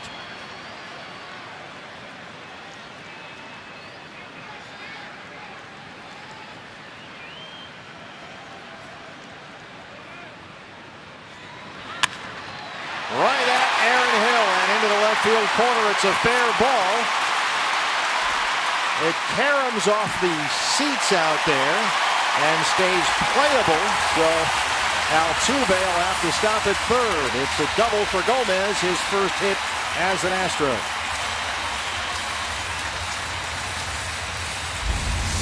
Another ball smashed down to Aaron Hill at third base. This time he can't handle it. And that area down there in foul territory down the left field line, a little bit like Fenway Park.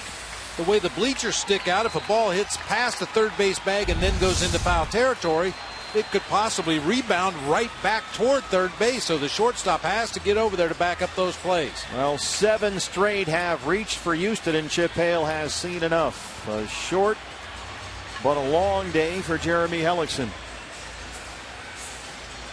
who had been pitching so well lately for the Diamondbacks. Runs into a Astros buzzsaw right here. 3 homers given up, including a grand slam. He's responsible for 2 base runners. It's 7-2 Astros.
Randy Johnson's number 51 jersey retirement ceremony takes place before the ball game Saturday, August 8th, and everybody with us in the ballpark that day will get this commemorative t-shirt.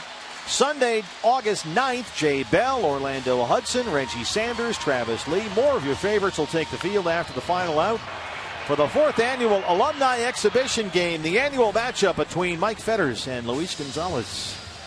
Visit dbacks.com for tickets. I understand the draft is coming up soon. Did you oversee the draft? Yeah, we started it today, and there was some discrepancy down there. Gonzo tried to actually draft Mike Fetters so he wouldn't have to hit off of him, and I had to step in as the commissioner and overrule that and award Mike Fetters to Mark Grace's team just to add some drama. So you're like the Roger Goodell of this thing. Yeah. Getting involved, screwing everything up. Absolutely. Nice. Carlos Correa, a homer in the first. He's 1 for 2. Josh Colmenter on in relief of Jeremy Hellickson. Altuve at third, Gomez at second, still just 1 out. And 5 runs in for the Astros. A bases loaded walk and a bases loaded home run.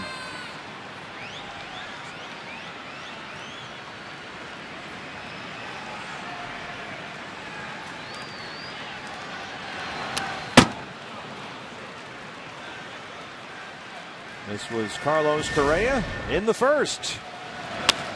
Second homer of the series, both coming on changeups. Both times he was fooled by the pitch, but still managed to hit it up into the Crawford boxes.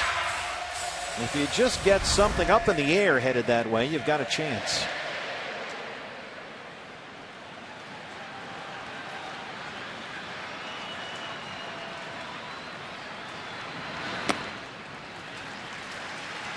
And so now Chip Hale will look for some length from Josh Colmenter this afternoon. Try and save that bullpen for tomorrow.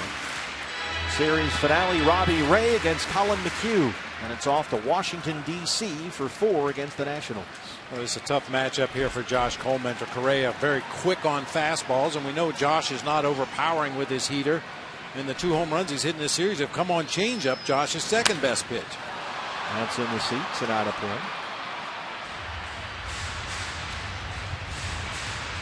See, Carlos Correa, he wears uniform number 1. He was the first overall pick, and of course that comes with a whole lot of expectation. So he says every time he looks at that number, it reminds him of what it takes to be able to be the best. It's a little motivation for him.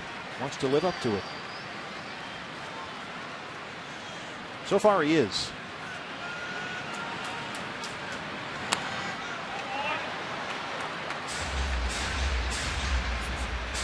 Correa made his big league debut June 8th at the White Sox. Had a base hit in his first ball game. And then the next night, his second major league game, hit a 2-run homer in the 9th inning to break up a 2-2 tie. And the Astros won the game 4-2. He's been hitting ever since.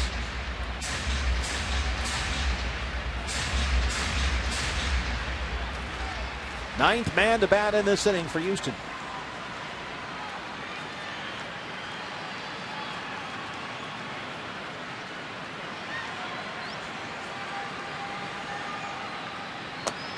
Called strike 3. Now Correa doesn't like C.B. Bucknor's strike zone, and the Diamondbacks may check one off in the column here in their favor. Oh, wow. Jeez. I mean, okay. We'll take it. Thanks. Yikes. I mean, wow. It's just amazing that we've been saying the same thing since his first day in the major leagues. Every time he works the plate, there's at least a dozen or more calls that are so far out of the strike zone, you can't believe he calls them strikes. That was one of them. It's one thing to get the borderline calls and, miss the occasional pitch.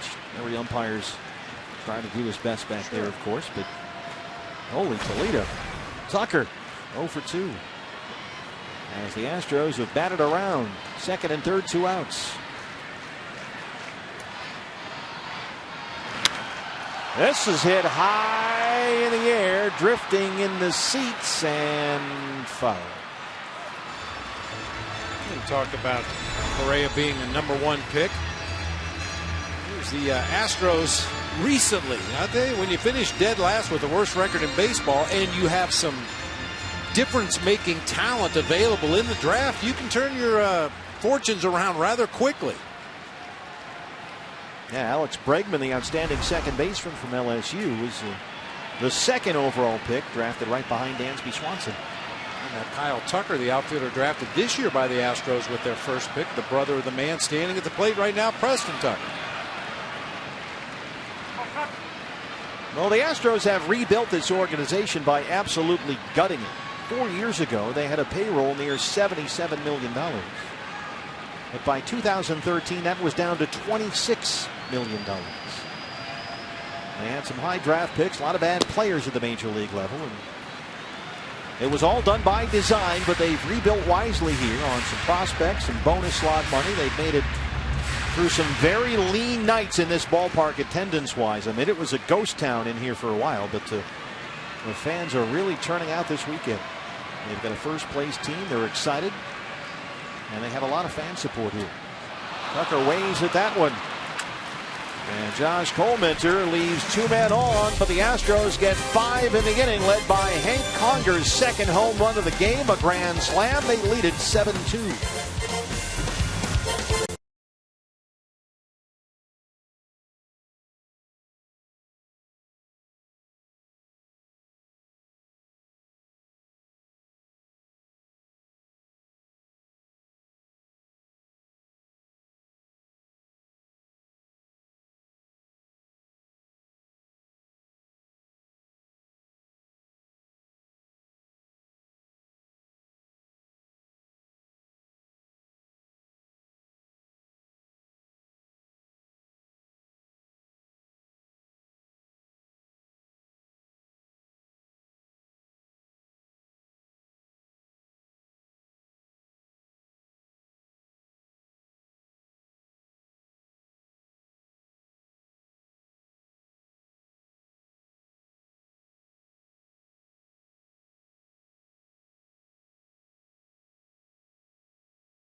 Facts brought to you by Clean Crisp Coors Light. Consecutive games with 6 or more innings pitched. Dallas Keuchel with the longest active streak, 32 games at this point. Clayton Kershaw with 8 innings today against the Angels.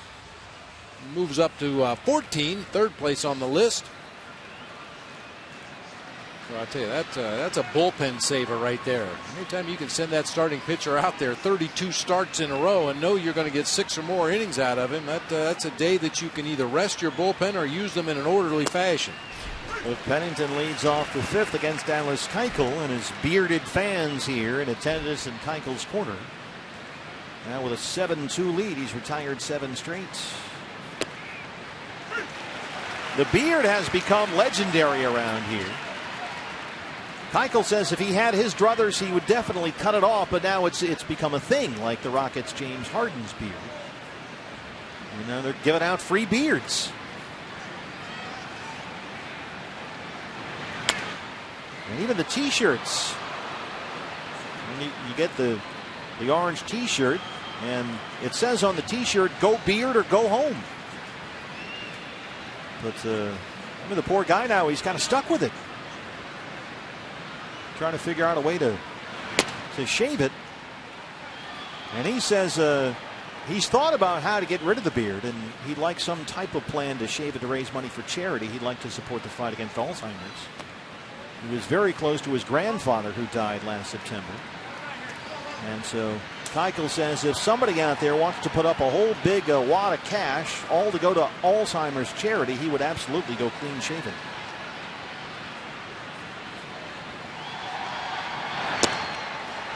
3-2 on Pennington to lead off the fifth. You ever have a beard while you were playing? No. Just the mustache. Yeah. And the mustache had to be trimmed right at the corner of your mouth. Sideburns had to be no lower than your bottom of your ears. Is that Frank Robinson? That was just kind of a general rule in baseball at the time. Every team had, kind of a dress code, if you will, concerning facial hair and hair in general and jewelry and all kinds of stuff. They really monitored it closely back in the day, but not so much now. Can you tell those are fake beards? They look so real. Well, now you got the hockey guys. I mean, by the time you make it to the Stanley Cup Finals, how many guys have beards down to their waists? Looks like ZZ Top or something out there. Here's Ender and Ciarte. And a bases loaded walk his last time out.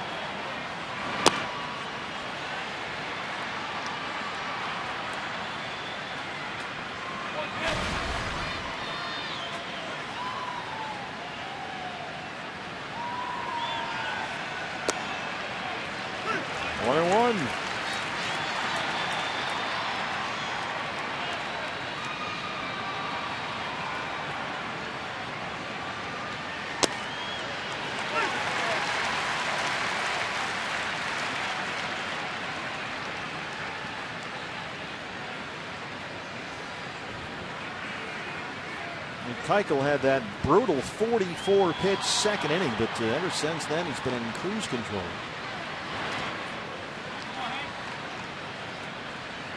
In the first, third, and fourth innings combined, he's thrown 31 pitches and retired all 9 he's faced, except for that 44-pitch second.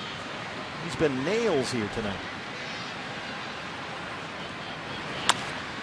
Ender gets this up in the air, left center field. Carlos Gomez. Hey fans, now's the time.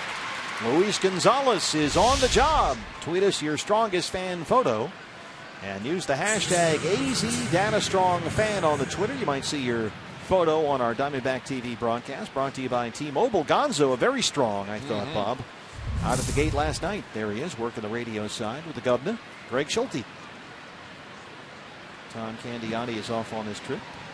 Here's Nick Ahmed.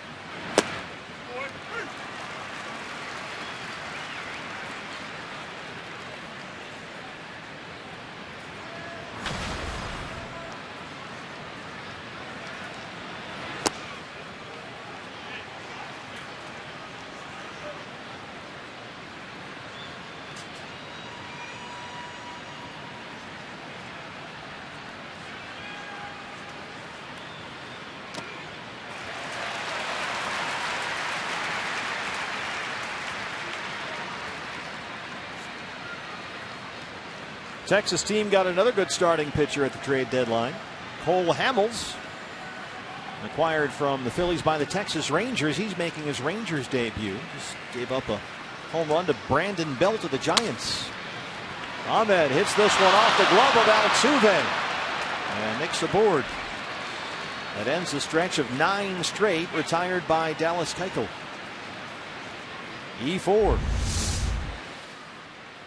The ball was hit hard, just misplayed by Altuve. Didn't get his feet over there quickly enough to square up on that ball. Skips off his glove for an air 4. Well, see if Goldie can pick up the run here with 2 outs. He's 0 for 2, a ground out and a strikeout.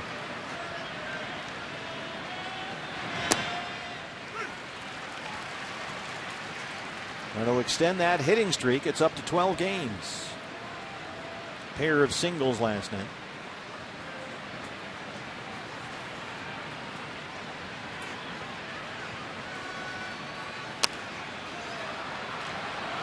You know, we were concerned that a fatigued Goldie might not get enough rest during the All-Star break with all the hoopla and the what have you in Cincinnati, but shows you what we know. He's hit safely in every game except one during the second half of the year, so apparently he got all the rest he needed. A lot of his base hits recently have been hard hit, humpback line drives to left field. I mean, like Sandy Koufax curveballs going over the infield, dropping in front of the left fielder. He walked 22 times last month. leading the majors in on-base percentage. He leads the majors in walks and OBP. And leads the National League in hitting. Keuchel already now at 95 pitches, so this is going to be for him a relatively short outing.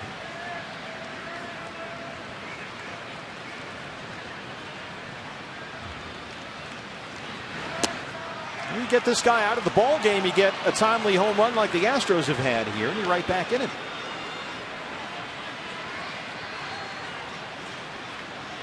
This ballpark is not quite to the level of Coors Field, but certainly there are cheap homers to be had in this ballpark. So offensively, you feel like you're never out of a game as long as you've got outs left.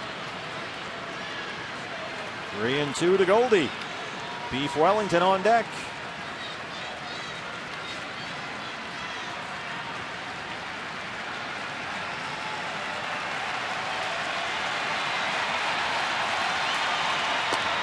Oh, called strike 3 and no argument from Goldie. 6 strikeouts for Keuchel. He's through 5 with a 7-2 lead. He gets Goldie for the second time tonight.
Lead at 7-2. Josh Colmenter on in relief of Jeremy Hellickson, and Evan Gattis will lead off the Astros' 5th. Houston has hit 3 home runs in the ball game, 2 of them by Hank Conger, including a grand slam. Gattis has walked and doubled. He scored a run.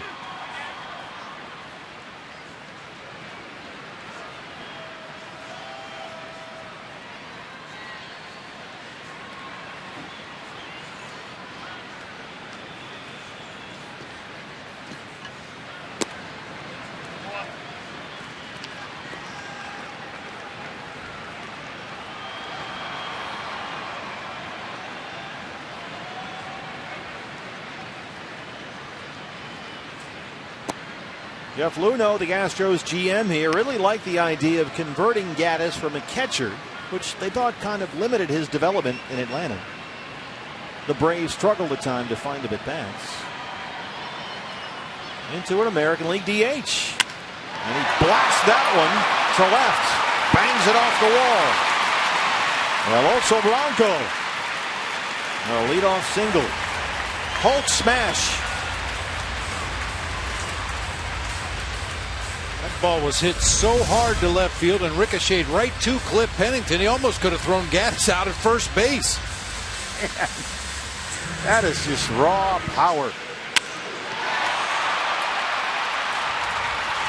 Played the carom perfectly, came right back to him, fires to second base. Gattis was just getting to first base. I mean, they figured, look, this guy was catching in Atlanta, and that certainly takes a toll, a wear and tear. Here's Lowry. Imagine if they got him here, got him 500 plate appearances as a right-hand hitter in this ballpark without the toll of catching every day, and now you're talking about a guy who really could be an offensive powerhouse. So it's a good fit here, the American League and the ballpark. Pitch by Josh, and it's 1-1 on Lowry.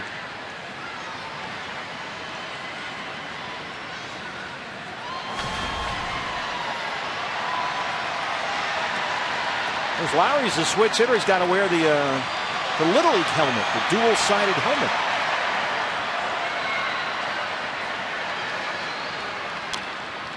Well, the equipment guy for the Astros is grateful for that, because otherwise you got to travel 2 helmets. One for the right flap, one for the left flap, but he just wears the tank driver helmet. The Mike Dukakis helmet. Switch from side to side as necessary. Well, it works and looks a lot better on him than it did on Governor Dukakis. That didn't work out all that well. The voters are spoken. Yes, they have. 1-2.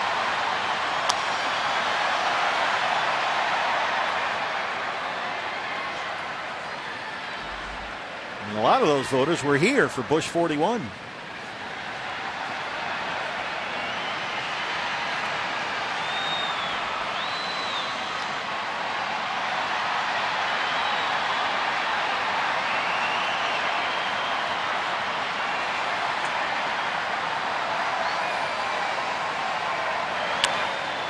A tapper in the hole. Aaron Hill's on it. They get the force on Gaddis, and that's it.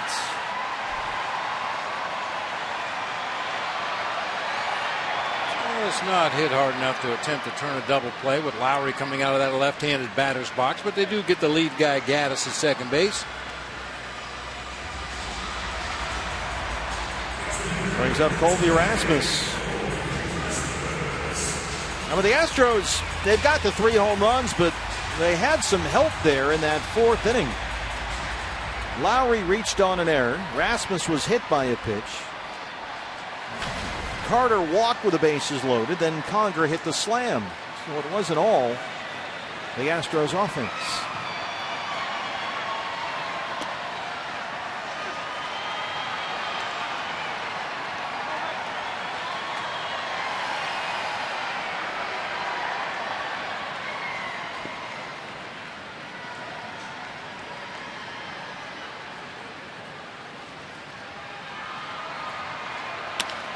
Up the middle and into center, a base hit for Colby Rasmus.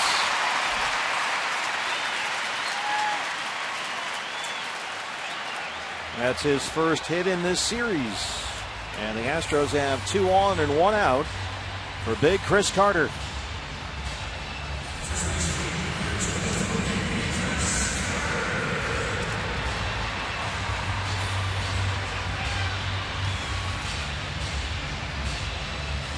Talk about length in a lineup. You've got Carter hitting in the 8th spot with 17 bombs on the season. You've got Conger hitting 9th. He's already has 2 home runs and 5 driven in the ball game already. You think there's a difference between an American League lineup and a National League lineup? It's not easy to pitch in this league.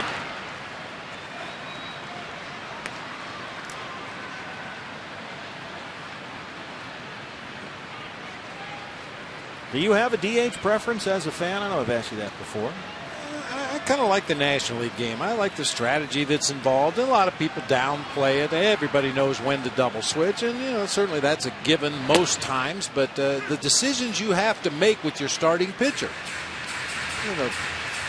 5th inning of a ball game, his spot is due up leading off the next inning.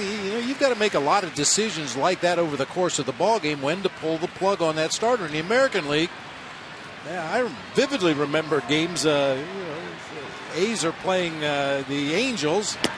It's 8-7 in the 4th inning, and both starting pitchers are still on the mound. That just does not happen in the National League. Well, the new commissioner, Rob Manfred, has been very clear. He says he is a DH guy. He likes the DH. Which sort of contradicts his initiative for quicker games and pace of play. You would think getting rid of the DH would help that. as well. Good lazy fly ball out to Yasmani Tomas. And Lowry going to hustle in and tag at third, and he just does beat the throw.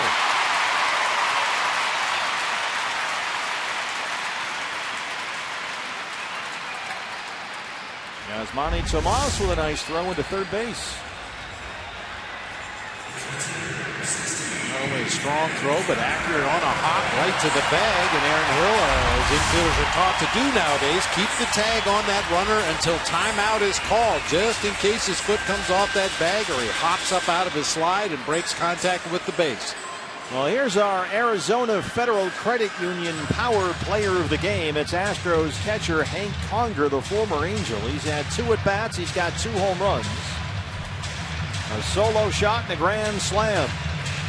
And if you go back the last couple of games with Jason Castro, who had the walk-off homer here Thursday to beat the Angels, and then homered again on Friday, the Astros now have 4 homers and 11 RBIs from their catchers in the last 3 games.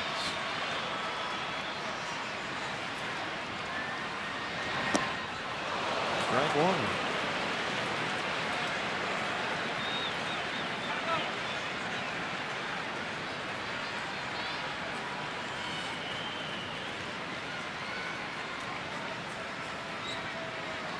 Just to make matters worse, both guys, Castro and Conger, hitting 9th. That goes back to what you were talking about a minute ago about these lineups. Pretty good production from your 9-hole hitter.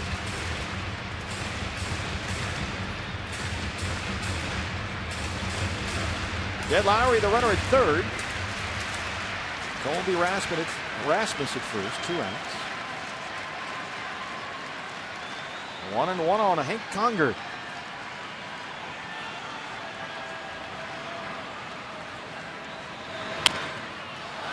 Swing and bunt in that muck. Saltalamacchia picks it up and throws it out to the Astros. Strand 2. We are through 5 in Houston. Diamondbacks down 7-2.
It's going to be fine. It's really not a big deal, but I think it could have became more of a big deal yesterday. It was just feeling really tight, and I think, wanted to play, but Chip kind of said it's probably wise not to risk it, and I think he's right. So A.J. Pollock not in the lineup due to that tightness behind the left knee, kind of called it a hamstring issue and precautionary. He said, look, his body just didn't seem to like running on the grass in Seattle. So he kind of felt it in Seattle, and they took him out of the game last night again. He's loath to call it an injury, guys. He just said it's precautionary so that it doesn't get worse. The only thing is, he said it's hard to recreate it. He can't feel the pain unless he runs hard and recreates the pain by running. So it'll be a little bit hard to tell when he's full go, but they're going to just see how he feels tomorrow as far as whether he'll be in the lineup or not. Well, that's the old joke. Hey, Doc, it hurts when I do this. Well, don't do that. Don't do it. Yeah. Beef Wellington.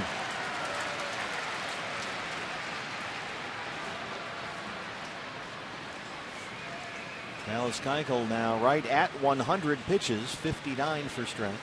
His season high is 116.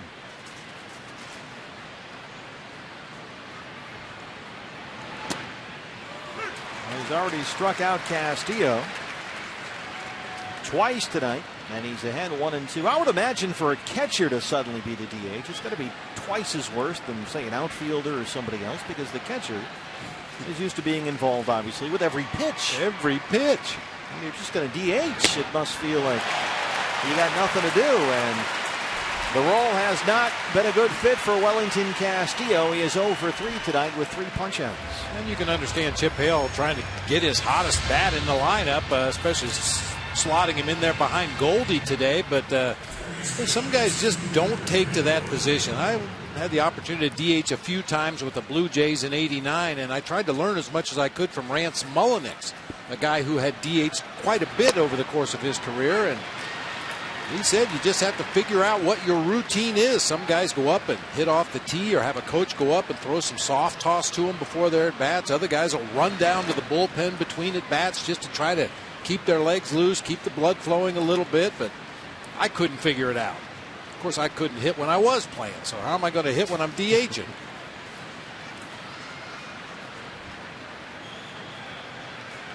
Yeah, well, he looks a little lost in the dugout and at the plate today. And against a tough left-hander, you got Peralta and Lamb out of the lineup. Aaron Hill in there at third. I think for Beef, somebody just needs to walk by him every now and then over there in the dugout and throw a ball at him and hit him. Take a bat and whack him in the shins. Yeah, so he simulates game action. That's right. Just get him in a corner. Yes, he went. Dale Scott, the crew chief, brings up Aaron Hill. That's 8 strikeouts for Dallas Keuchel. I mean, for the last couple of weeks, it's been tough for Wellington Castillo. Has that hamstring strain that he's still dealing with to this day. Couldn't run full speed. Got hit by pitch right on the same spot, back to back, and just hasn't affected him at all at the plate. If anything, his power has really come to the surface over the last week here. Oh, the life of a catcher. Yasmani Tomas.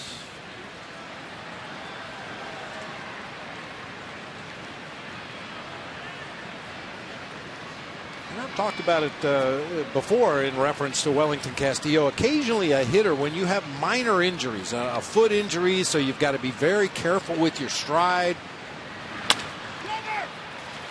Chris Carter. He'll take it himself. Dallas Keuchel is through 6. That's a 10-pitch inning for Keuchel. That tough second, a distant memory now. He leads at 7-2.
Presented by Sanderson Ford. After the final out of the Diamondbacks game against the Reds, welcome back former D-back greats Jay Bell, Orlando Hudson, Travis Lee, Reggie Sanders, Bob Brenly, and more of your favorites. It's our 4th annual Alumni Exhibition Game, the annual Fetters-Gonzo matchup. You can get a full list of the players who will be on the field that day at dbacks.com/alumni. David Peralta takes over in right field for Yasmani Tomas. As we start the bottom of the 6th inning, Josh Colemencher back out there, and Jose Altuve will lead it off.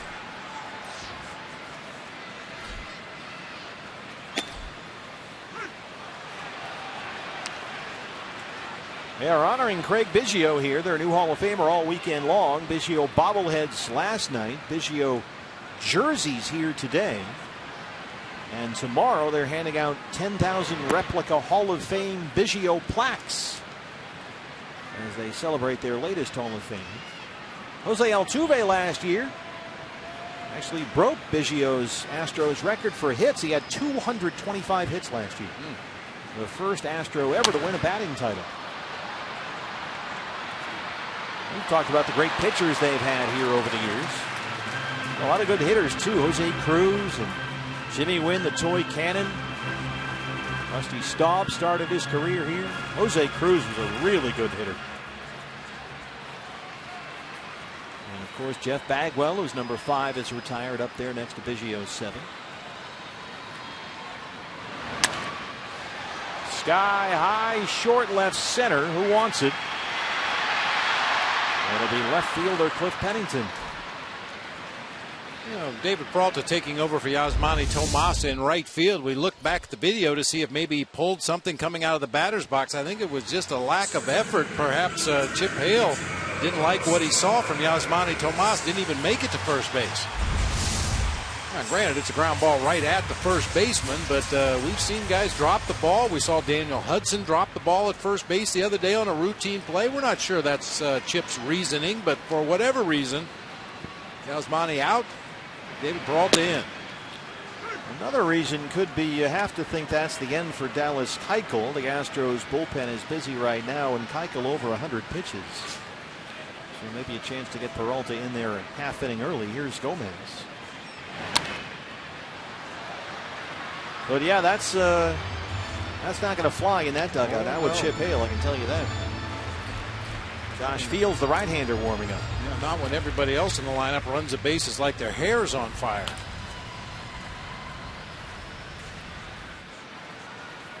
Oh, 0-2 on Gomez. He doubled his last time up, his first Astros hit. How about this? Gomez, one of only 2 players with at least 100 stolen bases and 50 home runs over the last 4 years. The other is Mike Trout. So that's the player that the Astros went out and got. He's only 29 years old. And they'll have him for the rest of this year and all of next year. He's making a relatively workable $9 million next season, the final year of his contract.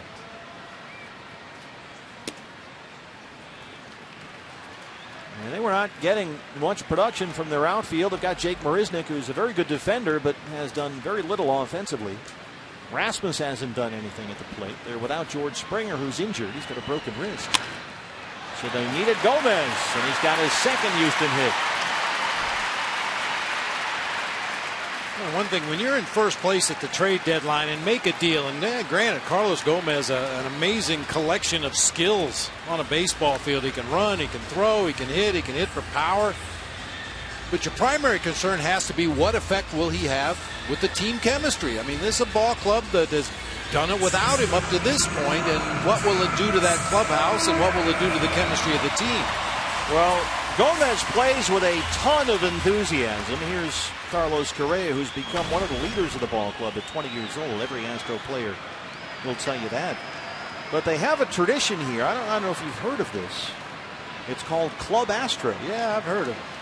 And it's unique to the Astros. Every time they win, they turn all the lights off in the clubhouse. They have disco lights that flash. They have one of those smoke machines. Mm-hmm. And they turn the clubhouse into a disco, and they call it Club Astro. And everybody dances. And some of the players, I understand, have invested in some of the equipment. Everybody's kicked in some money, and they have bubble machines and smoke machines and lights and techno stuff, and it's a scene, man.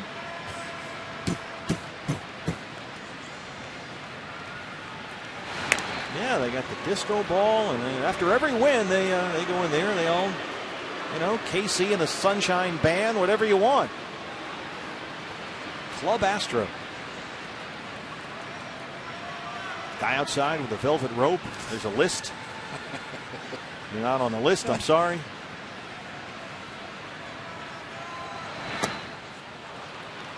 One and one. Well, that's kind of a new take on, you were talking about chemistry and team bonding. I imagine that Gomez, given the way that he plays the game, would fit nicely into Club Astro. Oh, yeah. We've seen him stand in center field during pitching changes and dance. So he'll have no problem getting up in front of his teammates and boogieing a little bit. There goes Gomez. High fly ball. Deep right center field. Way back and gone. Carlos Correa. His third homer in the series. His second tonight. And it's 9-2 Houston. And this kid is only 20.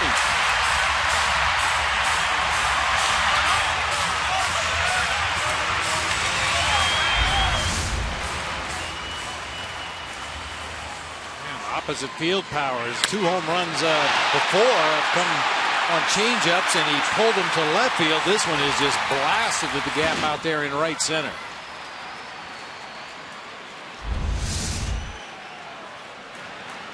Yeah, that's big time Oppo power right there. Here's Preston Tucker.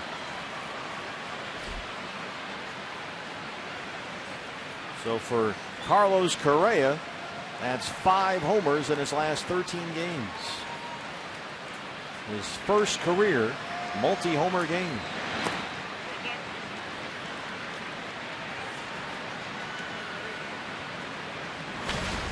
And again, this is how the Astros score runs. They hit a lot of home runs.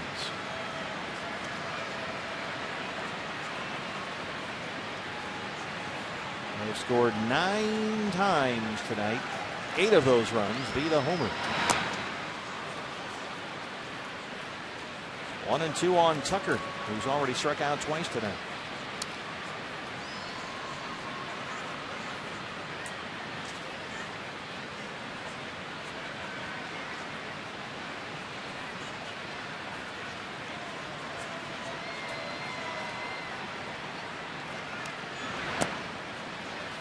Two and two.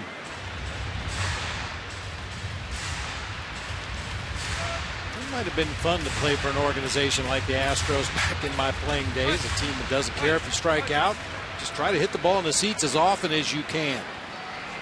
They do it a lot. Yeah.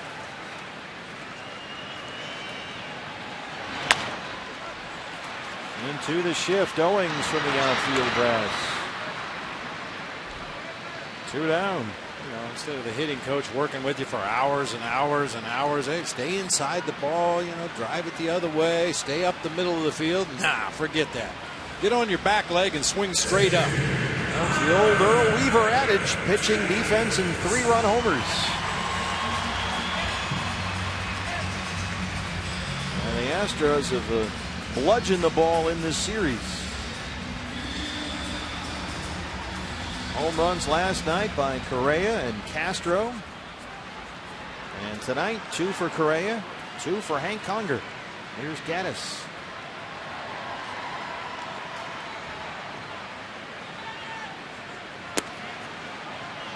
This guy may have hit the hardest ball that Houston's hit in this series when he singled his last time up.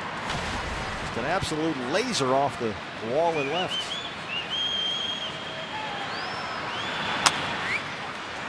Popped him up. Colementor calling for it. And that's the end of the inning. But the Astros get 2 more on the Correa homer. They lead it 9-2.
Arizona is brought to you in part by Oregano's Pizza Bistro, your neighborhood pizza joint. We are athletic supporters.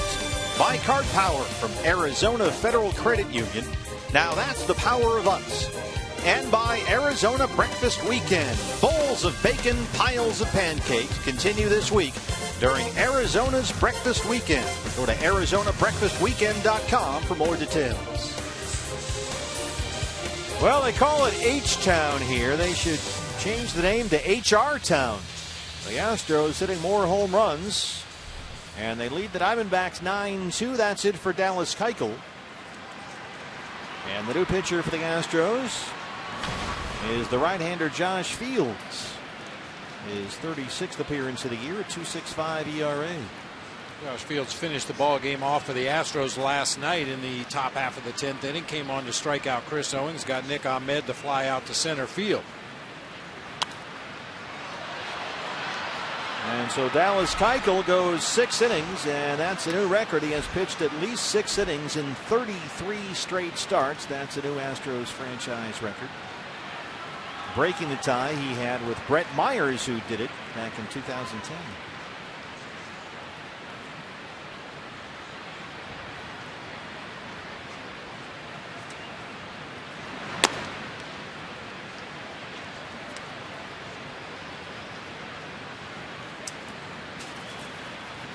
Salty had an RBI single in the second. He's 1 for 2.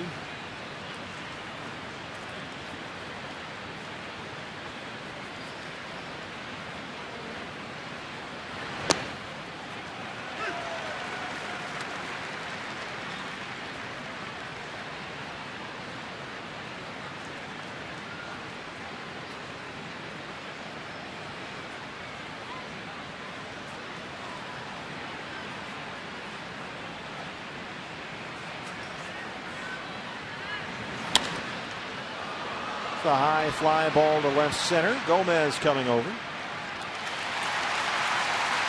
away. Hey fans, you can watch every out-of-market game live or on demand in True HD on over 400 mobile and connected devices with MLB.TV Premium. You'll get real-time highlights, live look-ins, the pitch tracking widget, and a whole lot more every night on every device. The whole thing. Blackout and other restrictions do apply. Visit MLB.TV for details. How about this? We're going to match up here in a 9-2 game.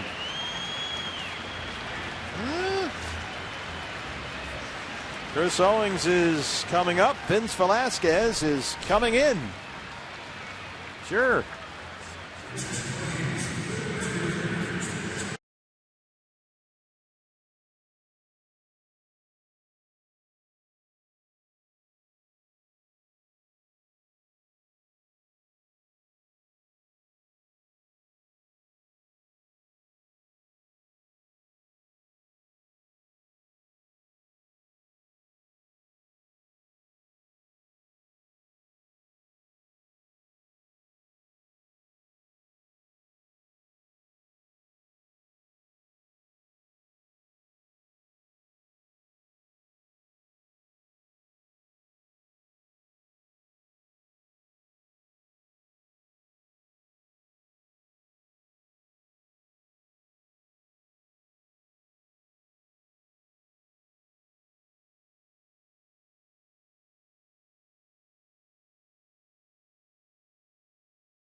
Every weekday, don't miss MLB Whip Around on Fox Sports 1 with highlights, instant analysis, and live look-ins from around the league. It's MLB Whip Around weekdays at 4 on Fox Sports 1 and streaming live on Fox Sports Go. We're in Houston, and we have a problem. A little bit of a head scratcher. What am I missing? It's 9-2. Here's Vince Velasquez. I don't know. You bring in a righty to get the first out of the top of the 7th, then take him down for another righty. I like the matchup better here. It's very sabermetric. The 23-year-old, his first career relief appearance Sunday at Kansas City, worked the scoreless 8. Fastball, curveball, changeup combination from Velasquez. Fastball in the mid-90s. Well, there's always who's 0 for 2.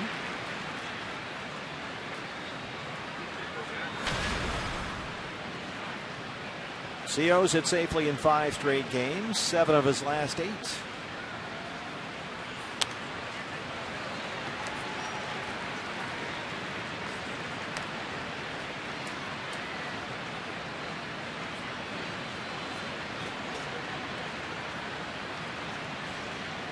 If you're just joining us, the Astros are doing what they do, which is hit a lot of home runs. Correa has homered twice. Conger has homered twice. One of those a grand slam.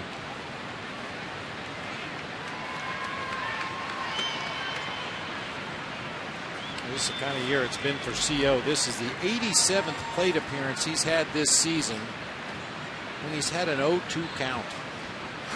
He's 0-2 when he gets out of bed. That's a tough way to go about hitting in the big leagues.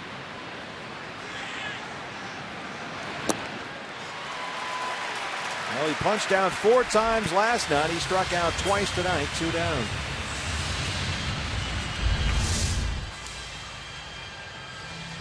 And that's been the kryptonite. Little baby slider just on that outside corner at the knees. A pitch he just can't seem to recognize quickly enough or stay on and drive it to the opposite field. Always pulling off, always swinging and missing. It is amazing how consistently he sees that pitch. Saw Chad Qualls throw him that time and time again in the at-bat last night.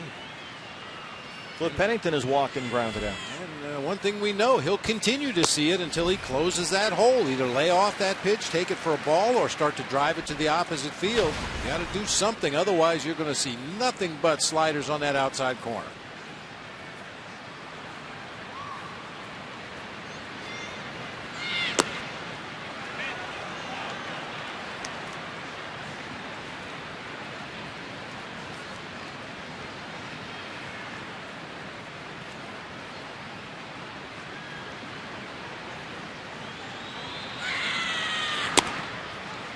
Chris has just not been able to lay off those pitches. Of the pitches that Chris sees this year that are outside the strike zone, he's swinging at 40% of them.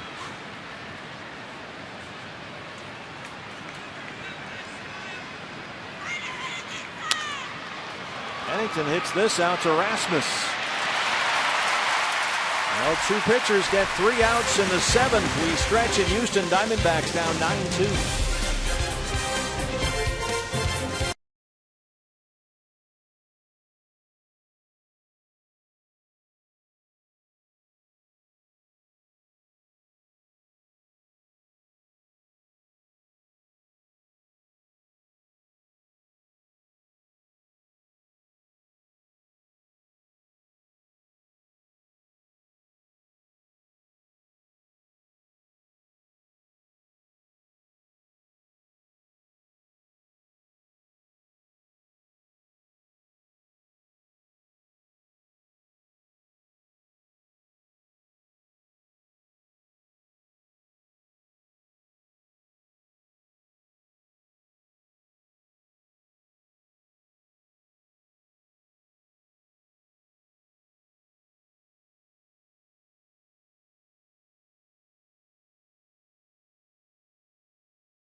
feature on Randy Johnson during Hall of Fame week. Tomorrow, part 1, as they follow Randy shopping in the heart of Cooperstown. It's Randy Johnson Road to Cooperstown, presented by Arizona Department of Health Services. Tomorrow at 10:30 in the morning, only on Fox Sports Arizona. Shopping in Cooperstown with the big unit. That's pretty cool. Oh, yeah.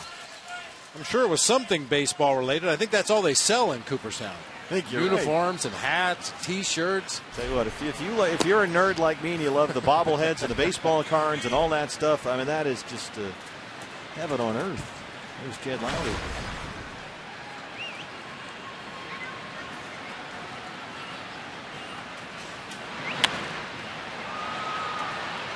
Foul ground, third base side. Aaron Hill has it, one away.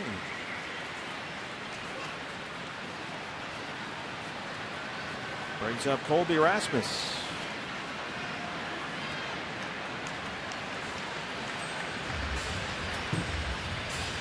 Rasmus singled his last time up, his only hit in the series.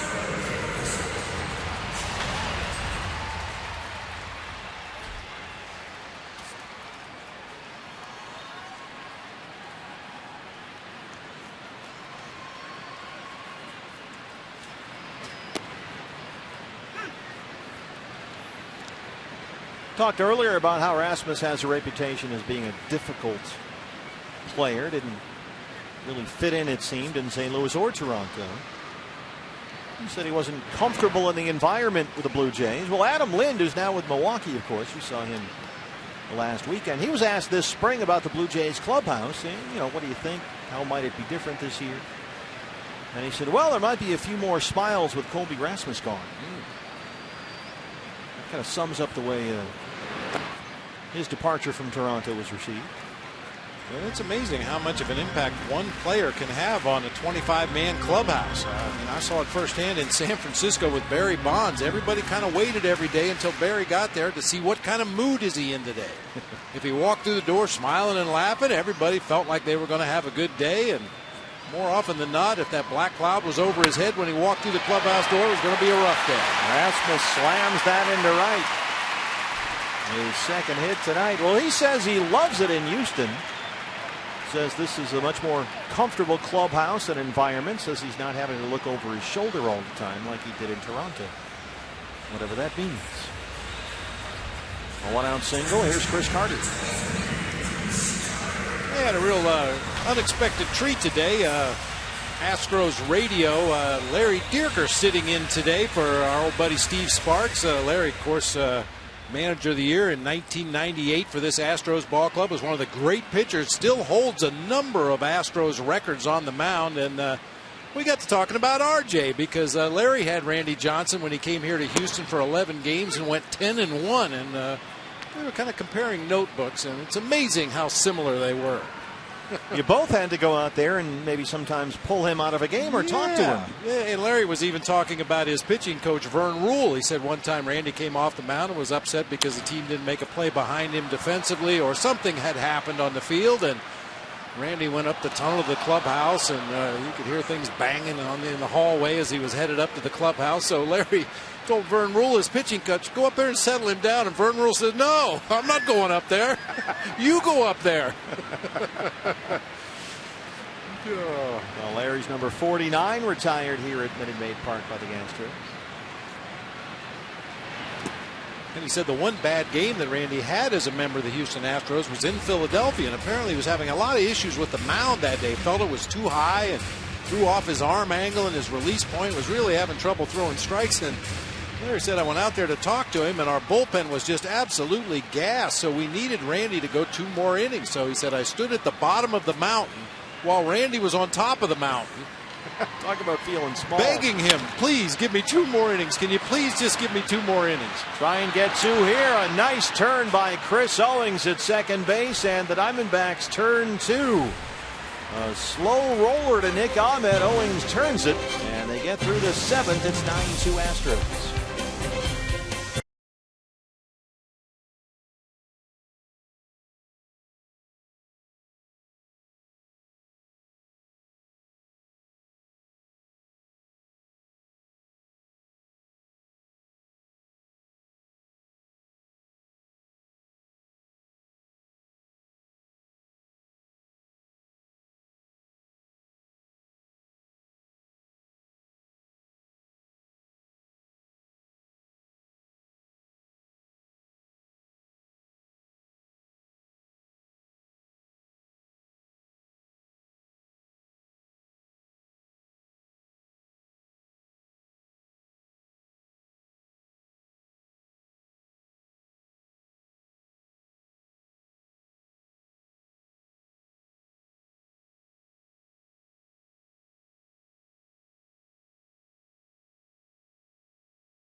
169 runs this year. 220 of them have come via the home run, including 8 of their 9 runs tonight. It started with Correa, a Crawford box pop-up in the first. It got a whole lot worse. Conger jacked one out of here to lead off the third. And then in the fourth, Conger again, this time with the bases loaded, the grand slam. And then Correa, the 20-year-old shortstop, goes the other way. 4 Astros homers. They lead it 9-2. This is their third 4-home run game of the season. They have a 5-homer game. Defensive changes behind Velasquez. Colby Rasmus moves from right field to left. Jake Marisnick takes over in right. So Preston Tucker comes out. Ender Inciarte, who had a bases loaded walk in the second, leads off the 8th.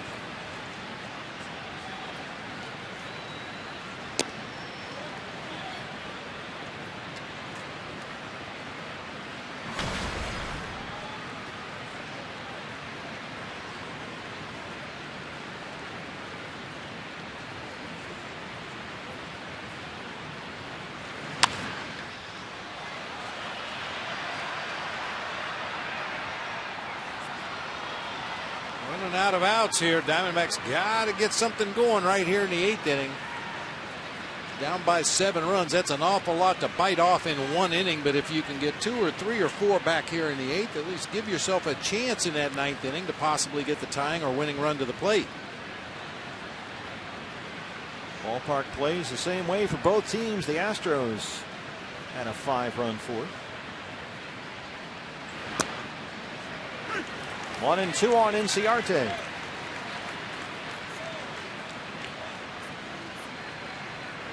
Looked like a pretty good pitch. That's something Ender's going to have to temper a little bit. He really shows his emotions up there at the plate on pitches that he does not feel are in the strike zone. Put both his hands on his hips. Look back at C.B. Bucknor. Yeah, that's not, I imagine, going to do you too many favors. I think that falls under the category of showing up the umpire, and CB certainly deserves to be shown up, but you don't want to do it as a hitter. That ball's right there at the inside corner above the knees. That's a great pitch. Ender is a very intense young man. I mean, away from the heat of the moment in the game, before the game, after the game, he's great to talk to. He's a very engaging guy. He's a lot of fun, but he's an intense competitor out there. And when he doesn't do well, when he takes an offer or makes a mistake, I mean, it really bothers him. Bounces this one the other way at Lowry. 1 away in the 8th. Take a look at our State Farm report of the ball game. The Kane County Cougars, all they do is win. The lefty Josh Taylor yesterday against Cedar Rapids gave up 1 run on 9 hits. He went all the way and struck out a career high 13. They have got a ton of young pitching down at those lower levels.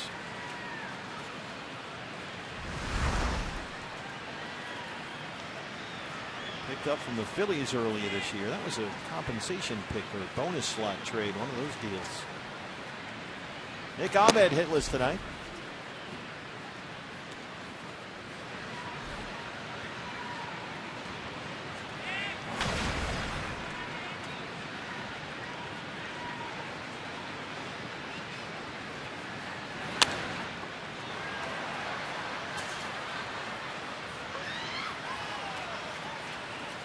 And you can see Ender. This is coming back from the ground out.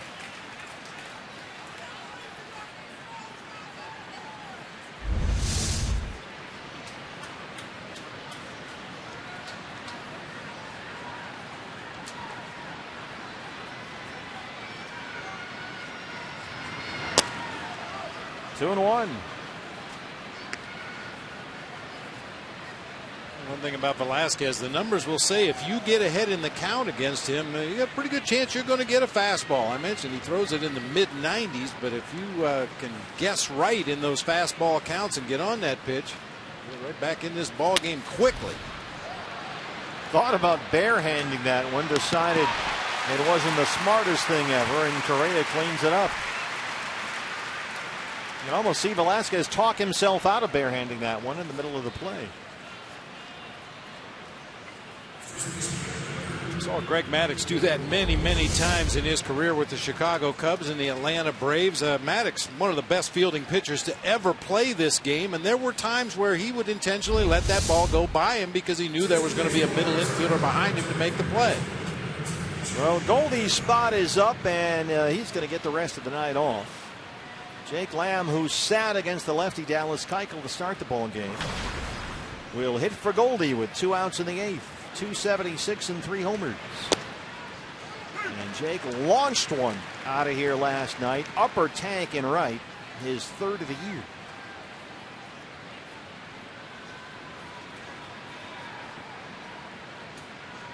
And he's played a little first base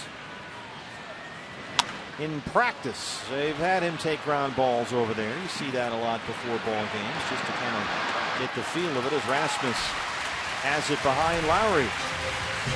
So it's a 1-2-3-8. Diamondbacks down 9-2.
A big night, a solo homer and a grand slam.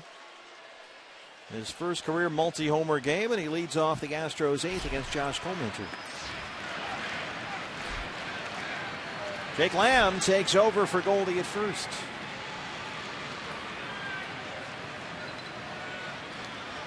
I imagine this is a good opportunity to get him at least used to it in a game situation, because that's an option you'd like to have down the road. You never know if you're going to need it.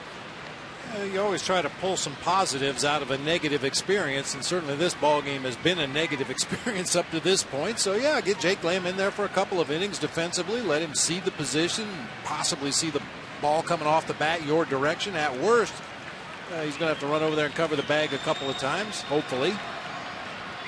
Yeah, just so it's not totally strange if you have to put him out there for some reason. Josh Comenter in relief of Jeremy Hellickson has now thrown 60 pitches, 40 strikes. And Jake Lamb is such a good defender. I think probably the biggest adjustment for him is getting used to that first baseman's mitt. Yeah. Can you play first with just a regular mitt? I think you can. I don't think there's anything in the rule book that says you cannot use a fielder's glove at first base, but everybody uses that much bigger glove.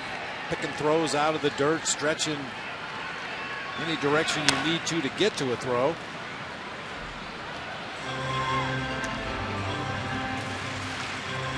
The first few times I played first base in the big leagues, I didn't have a first baseman's glove, so I had to borrow Darrell Evans, and it was like a million years old. This glove was just held together by pine tar and spit. There wasn't much left in the way of form of a glove. It was just a floppy piece of leather. And I said, I can't use this thing. He says, trust me, if the ball hits anywhere in the facing of that glove, it'll go right into the pocket. Conger drops a base hit into left center. He's 3 for 4. Well, let's see how Gonzo did tonight. As promised earlier, our AZ Data Strong fan photo brought to you by T-Mobile, and the winner is Elena. The shades. A nice solid effort, a selfie. And don't forget, fans, tweet us your strongest fan photo using the hashtag AZDataStrongFan on the Twitter. And your photo may be featured in our Diamondback broadcast, brought to you by T-Mobile. Jose Altuve. Maybe a half a step back after the one last night. Of course, he hit a homer last night, so this is just an opposite field single. That was solid. It was, clean single up the middle.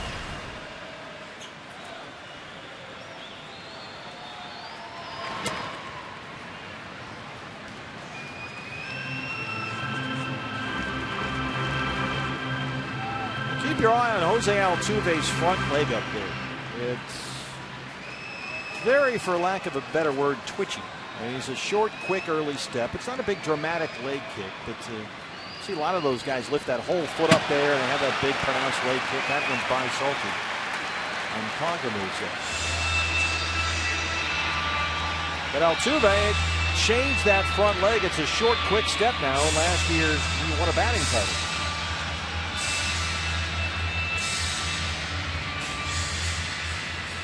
He's got a lot going on up there. The glove and the helmet, back to the gloves. There you go. And then that front foot.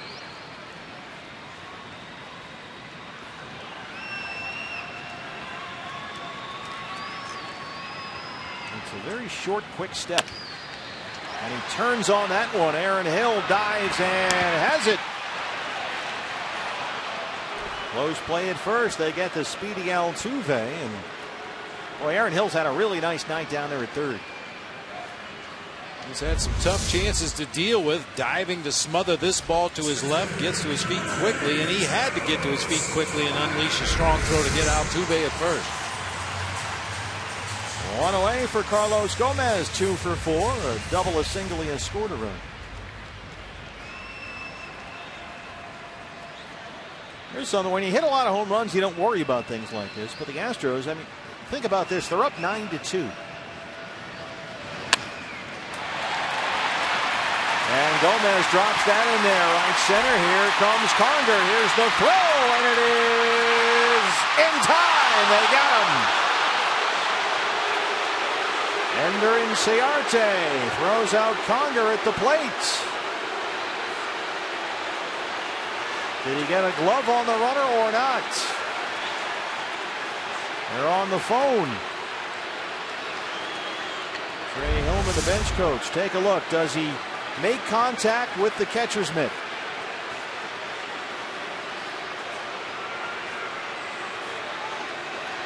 Tough to tell from that angle. You can see Conger's front foot pops up in the air and goes over home plate. Yeah, from there, I don't think he touched him. And the Astros up 9-2 are going to challenge. I was going to say the Astros, they're only 1 for 9 with runners in scoring position, despite the fact they're up 9-2, but now make it 2 for 10 if this holds. It's another replay review brought to you by Mix One. In any case, it's a base hit for Gomez, who's got 3 hits tonight, after he went hitless last night in his Astros debut.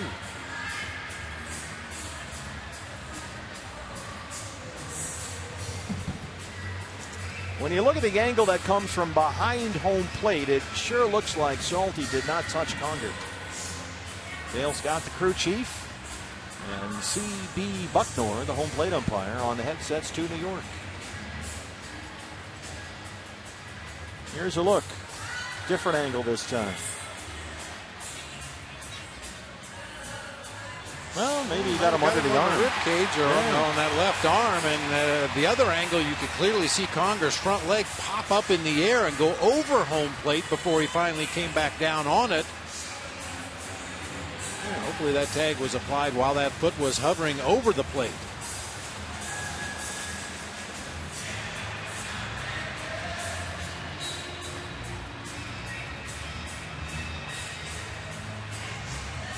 I'm not sure there's a ballpark in America that doesn't play Tell Me Something Good in these situations.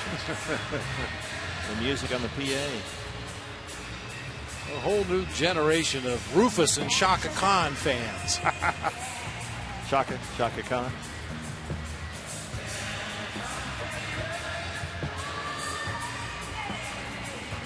In any case, we look ahead to tomorrow, the series finale, Robbie Ray and Colin McHugh. Here's one more look. Does he make contact with the mitt? Yeah, I think he got him on the hand or the rib cage, Bob. I think you're right. That's a good angle right there.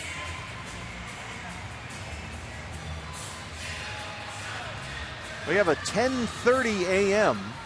breakfast with the D-backs Diamondback Live pregame show tomorrow. 11:10 a.m. first pitch, Robbie Ray and Colin McHugh in the rubber game. What we anticipate will be the rubber game of this 3-game series. Now we have the waiting. Oh, that's the hardest part. That's clever, isn't it? Yeah.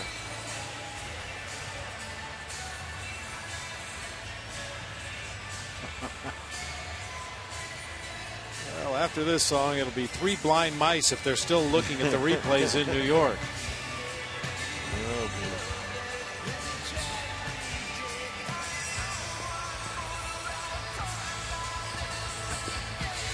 Here we go. He is out at home. And Ender Inciarte throws out Hank Conger at home plate. It stays a 9-2 ball game. No RBI for Gomez. Call stands, which means it was not confirmed, which means there was not enough clear and convincing evidence to overturn the call. Let's take a look at the updated replay review standings brought to you by Mix One. 11th time in games involving the Diamondbacks this year that the call has stood. So Correa, who's homered twice tonight, steps up with Gomez at first and 2 outs. That took 3 minutes and 20 seconds. And at the end, they basically said, well, I don't know. What do you think? The wonders of technology.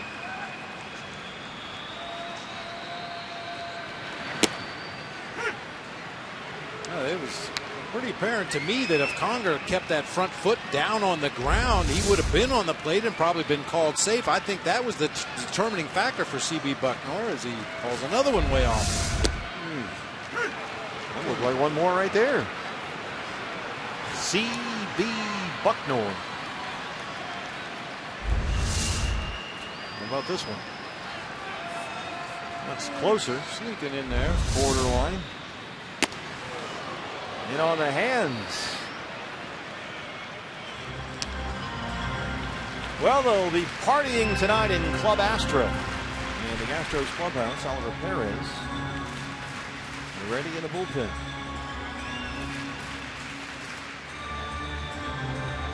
I like that last pitch from Josh. After 3 straight pitches off the outside corner of the plate, runs a fastball up and in right at the hands of Carlos Correa. Something young man's going to see plenty of moving forward. If he continues to have the kind of success he's had, guys are going to start testing him inside. How does he handle that?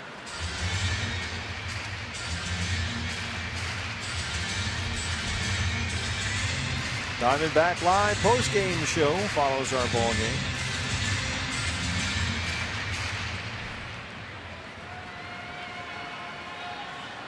Correa is a special talent. There's no question about that.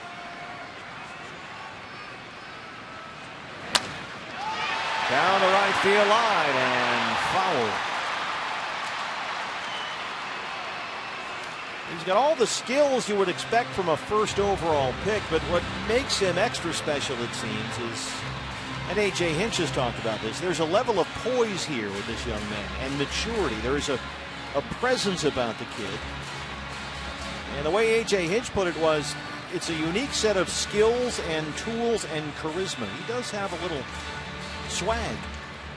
Sounds almost like the description we got from the Diamondbacks front office on Dansby Swanson. Yeah, good call. Another first overall pick. 2-2.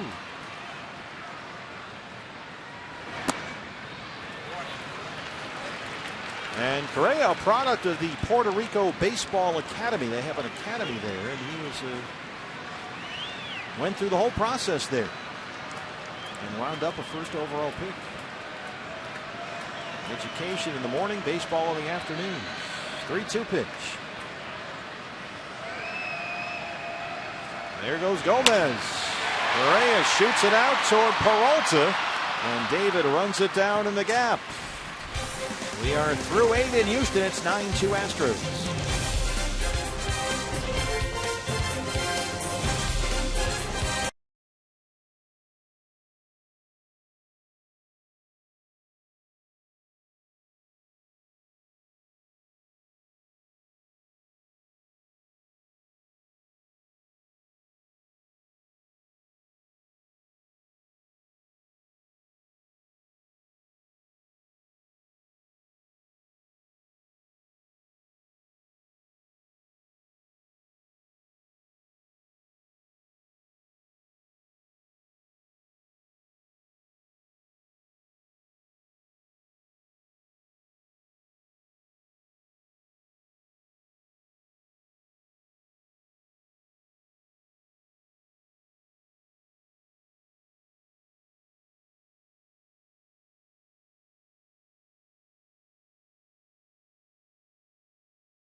The Cox Dig Life high-speed highlights. A highlight night for that guy. That guy's name is Bobby Dynamite. Really, Bobby Dynamite. You can follow him on the Twitter at Astros Train Guy. And he is, his little bio in there says, a big kid with sweet dance moves who plays on a train at Minute Maid Park for the Astros. Bobby Dynamite. He's very close, I remember, with the guy we call Lightning, Big Todd Walsh. Yeah. They're close. Todd's had a ride on the train. Oscar Hernandez will get an at-bat in here. Hitting for Wellington Castillo. Oscar 158, 3 for 19 to start his big league career.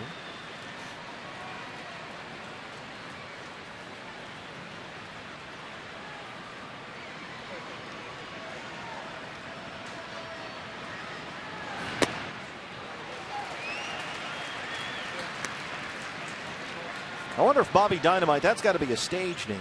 You think? Bobby? Sure, the Dynamite parents are very proud. His real name is Frank Dynamite.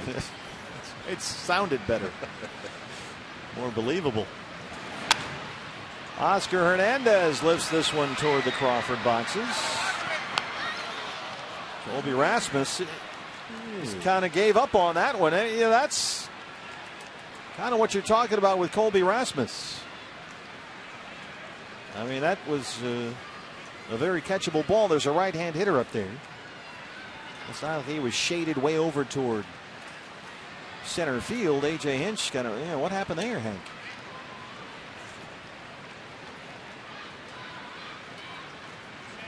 I mean, this is. Yeah, he pulled up. That ball still had a ways to go before it came down to the ground. He pulled up way back there on the grass. Not exactly Derek Jeter.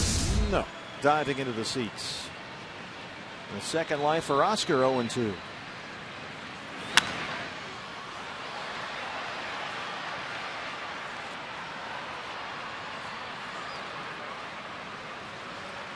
We're headed to the nation's capital after this series wraps up tomorrow. The Nationals lost to the Mets today 3-2.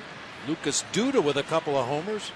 And then Cespedes 0 for 3 in his Mets debut. Mets are only one game behind the Nationals now in that National League East.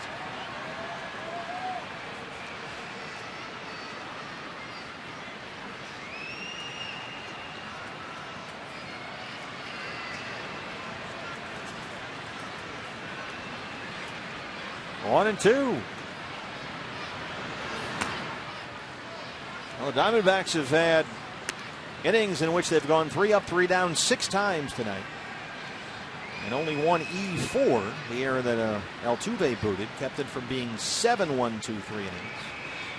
They had that wild 44-pitch second inning against Dallas Keuchel, and that has been it. They have not had a base hit since. They've been out hit here 14-2.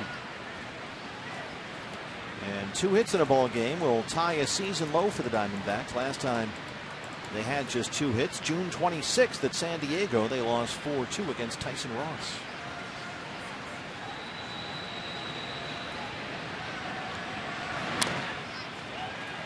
Good battle here by Oscar Hernandez.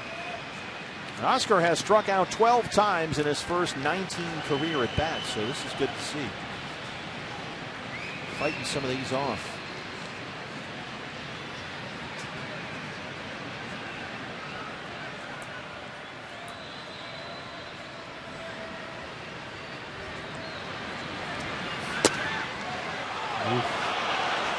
Well, yeah, I mean, every time you take a pitch outside, you hold your breath, and CB Bucknor, not exactly Mr. Consistency here.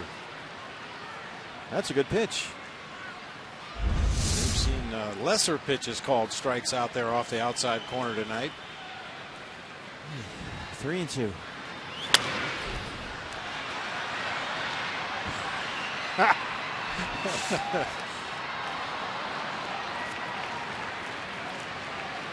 Yeah, thinking back to the kind of unusual strategy that A.J. Hinch employed back in that 7th inning when he had Josh Fields start the inning, got Salty to fly out to center field, and immediately took him out of the game in favor of Velasquez. No chance to get a 3-inning save for Velasquez. Not that that's a big deal, but it is to Velasquez. He finishes this inning, he'll have gone 2 2/3.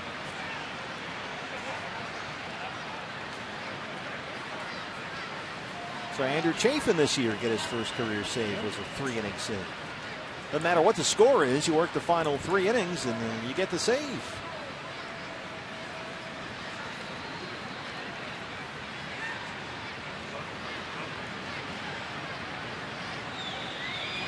Good at bat here by Oscar. And he worked a walk. But, I mean, it should have been an easy fly out. Colby Rasmus just quit on the play, but Oscar Hernandez takes advantage. A walk to lead off the 9th. Our Chaz Roberts air conditioning cool plays of the game. Aaron Hill, a very good night defensively at third. Yeah, he was really tested. They hit some shots down his direction in this game. Turned that one into a double play. And now Altuve checks. Trying to guide one through that hole on the left side. Aaron Hill makes a nice diving stop. Strike 1. And here is Aaron Hill. He singled and scored a run in the 2nd. He struck out twice. 1 for 3.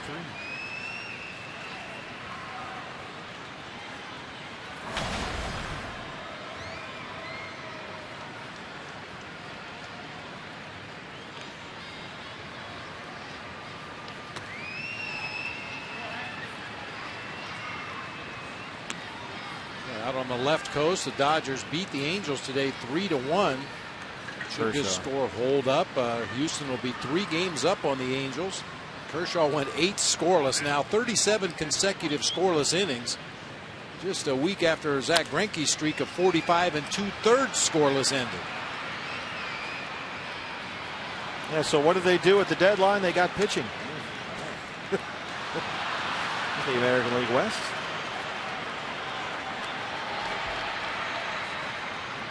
Astros have had a division lead this year that was as many as 7 games. They were actually behind the Angels when that 3-game series started this week. They swept Anaheim. A game back to open the series, 2 games up with the Angels left 10.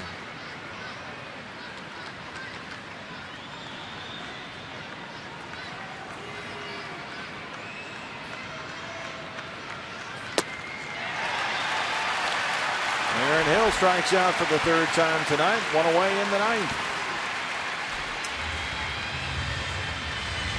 Second strikeout for Velasquez. David Peralta.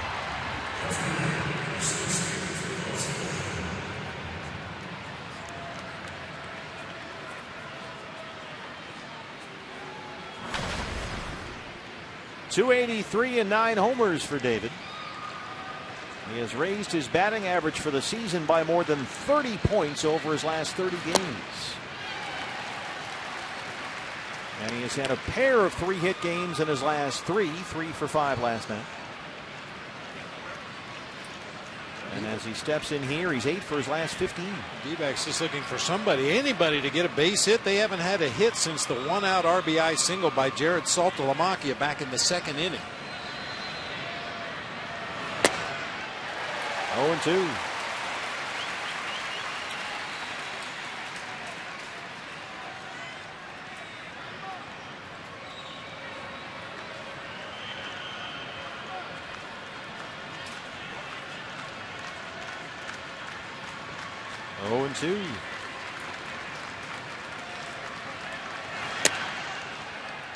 Well, David's 3-hit night last night finished off a tremendous July for him.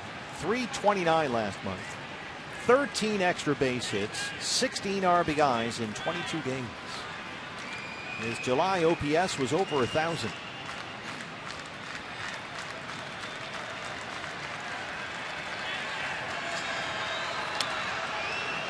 I think we figured out the mystery of that unusual pitching change. Oh, what have you got there, Detective? Just speculating, but Velasquez's father is here tonight from California to see him pitch in the big leagues for the very first time ever. And it's his dad's birthday, so you got to get him in, right? Well, you couldn't have got him in to start the 7th? Yeah. Good try.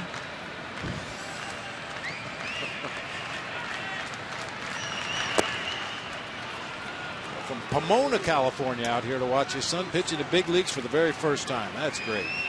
And celebrating a birthday. Well, he's yet to give up a hit so far. Got 2 strikeouts.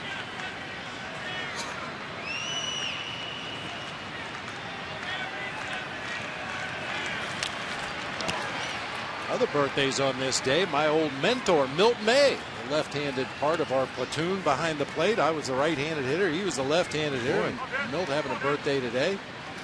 Madison Bumgarner turned 26 today, the old guy. All right, then. And then your favorite player. Who we got? Slim Love. Slim Love. Slim Love played for the Tigers and the Yankees from 1913 to 1920. Slim Love. He should be playing nowadays, man. The marketing. Give it up for Slim Love. Slim Love. Now batting.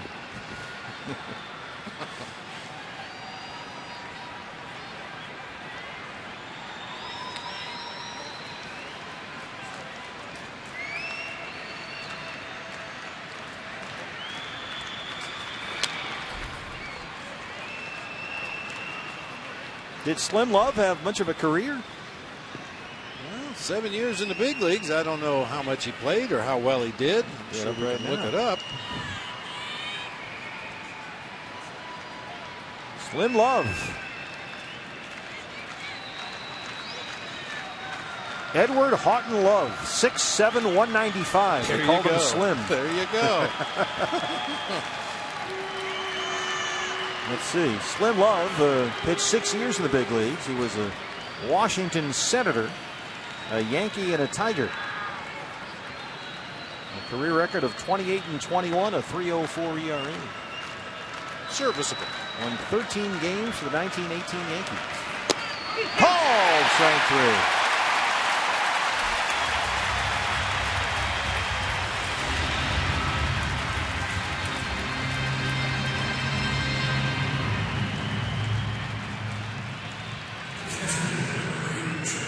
Brings up Jared Saltalamacchia.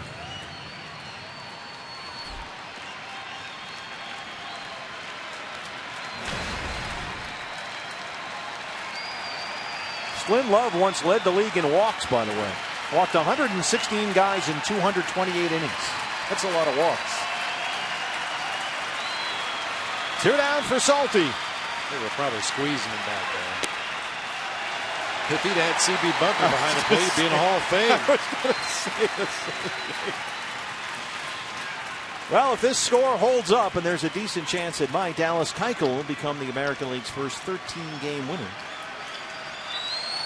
And his teammate Colin McHugh, who's won 12 games, starts tomorrow against Robbie Ray for the D-backs. 0-2 on Salty.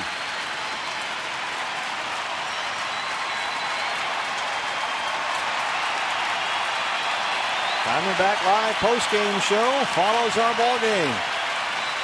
36,602 on their feet here in Houston.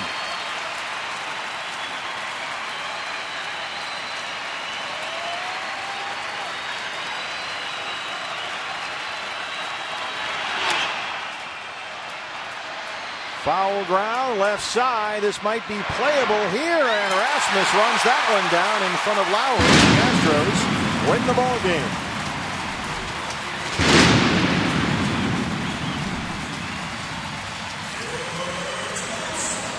And they'll be partying tonight at Club Astro. They out-hit the D-backs 14-2 and win it 9-2 to even the series at a game apiece. Carlos Gomez, in his second game as an Astro, has 3 hits.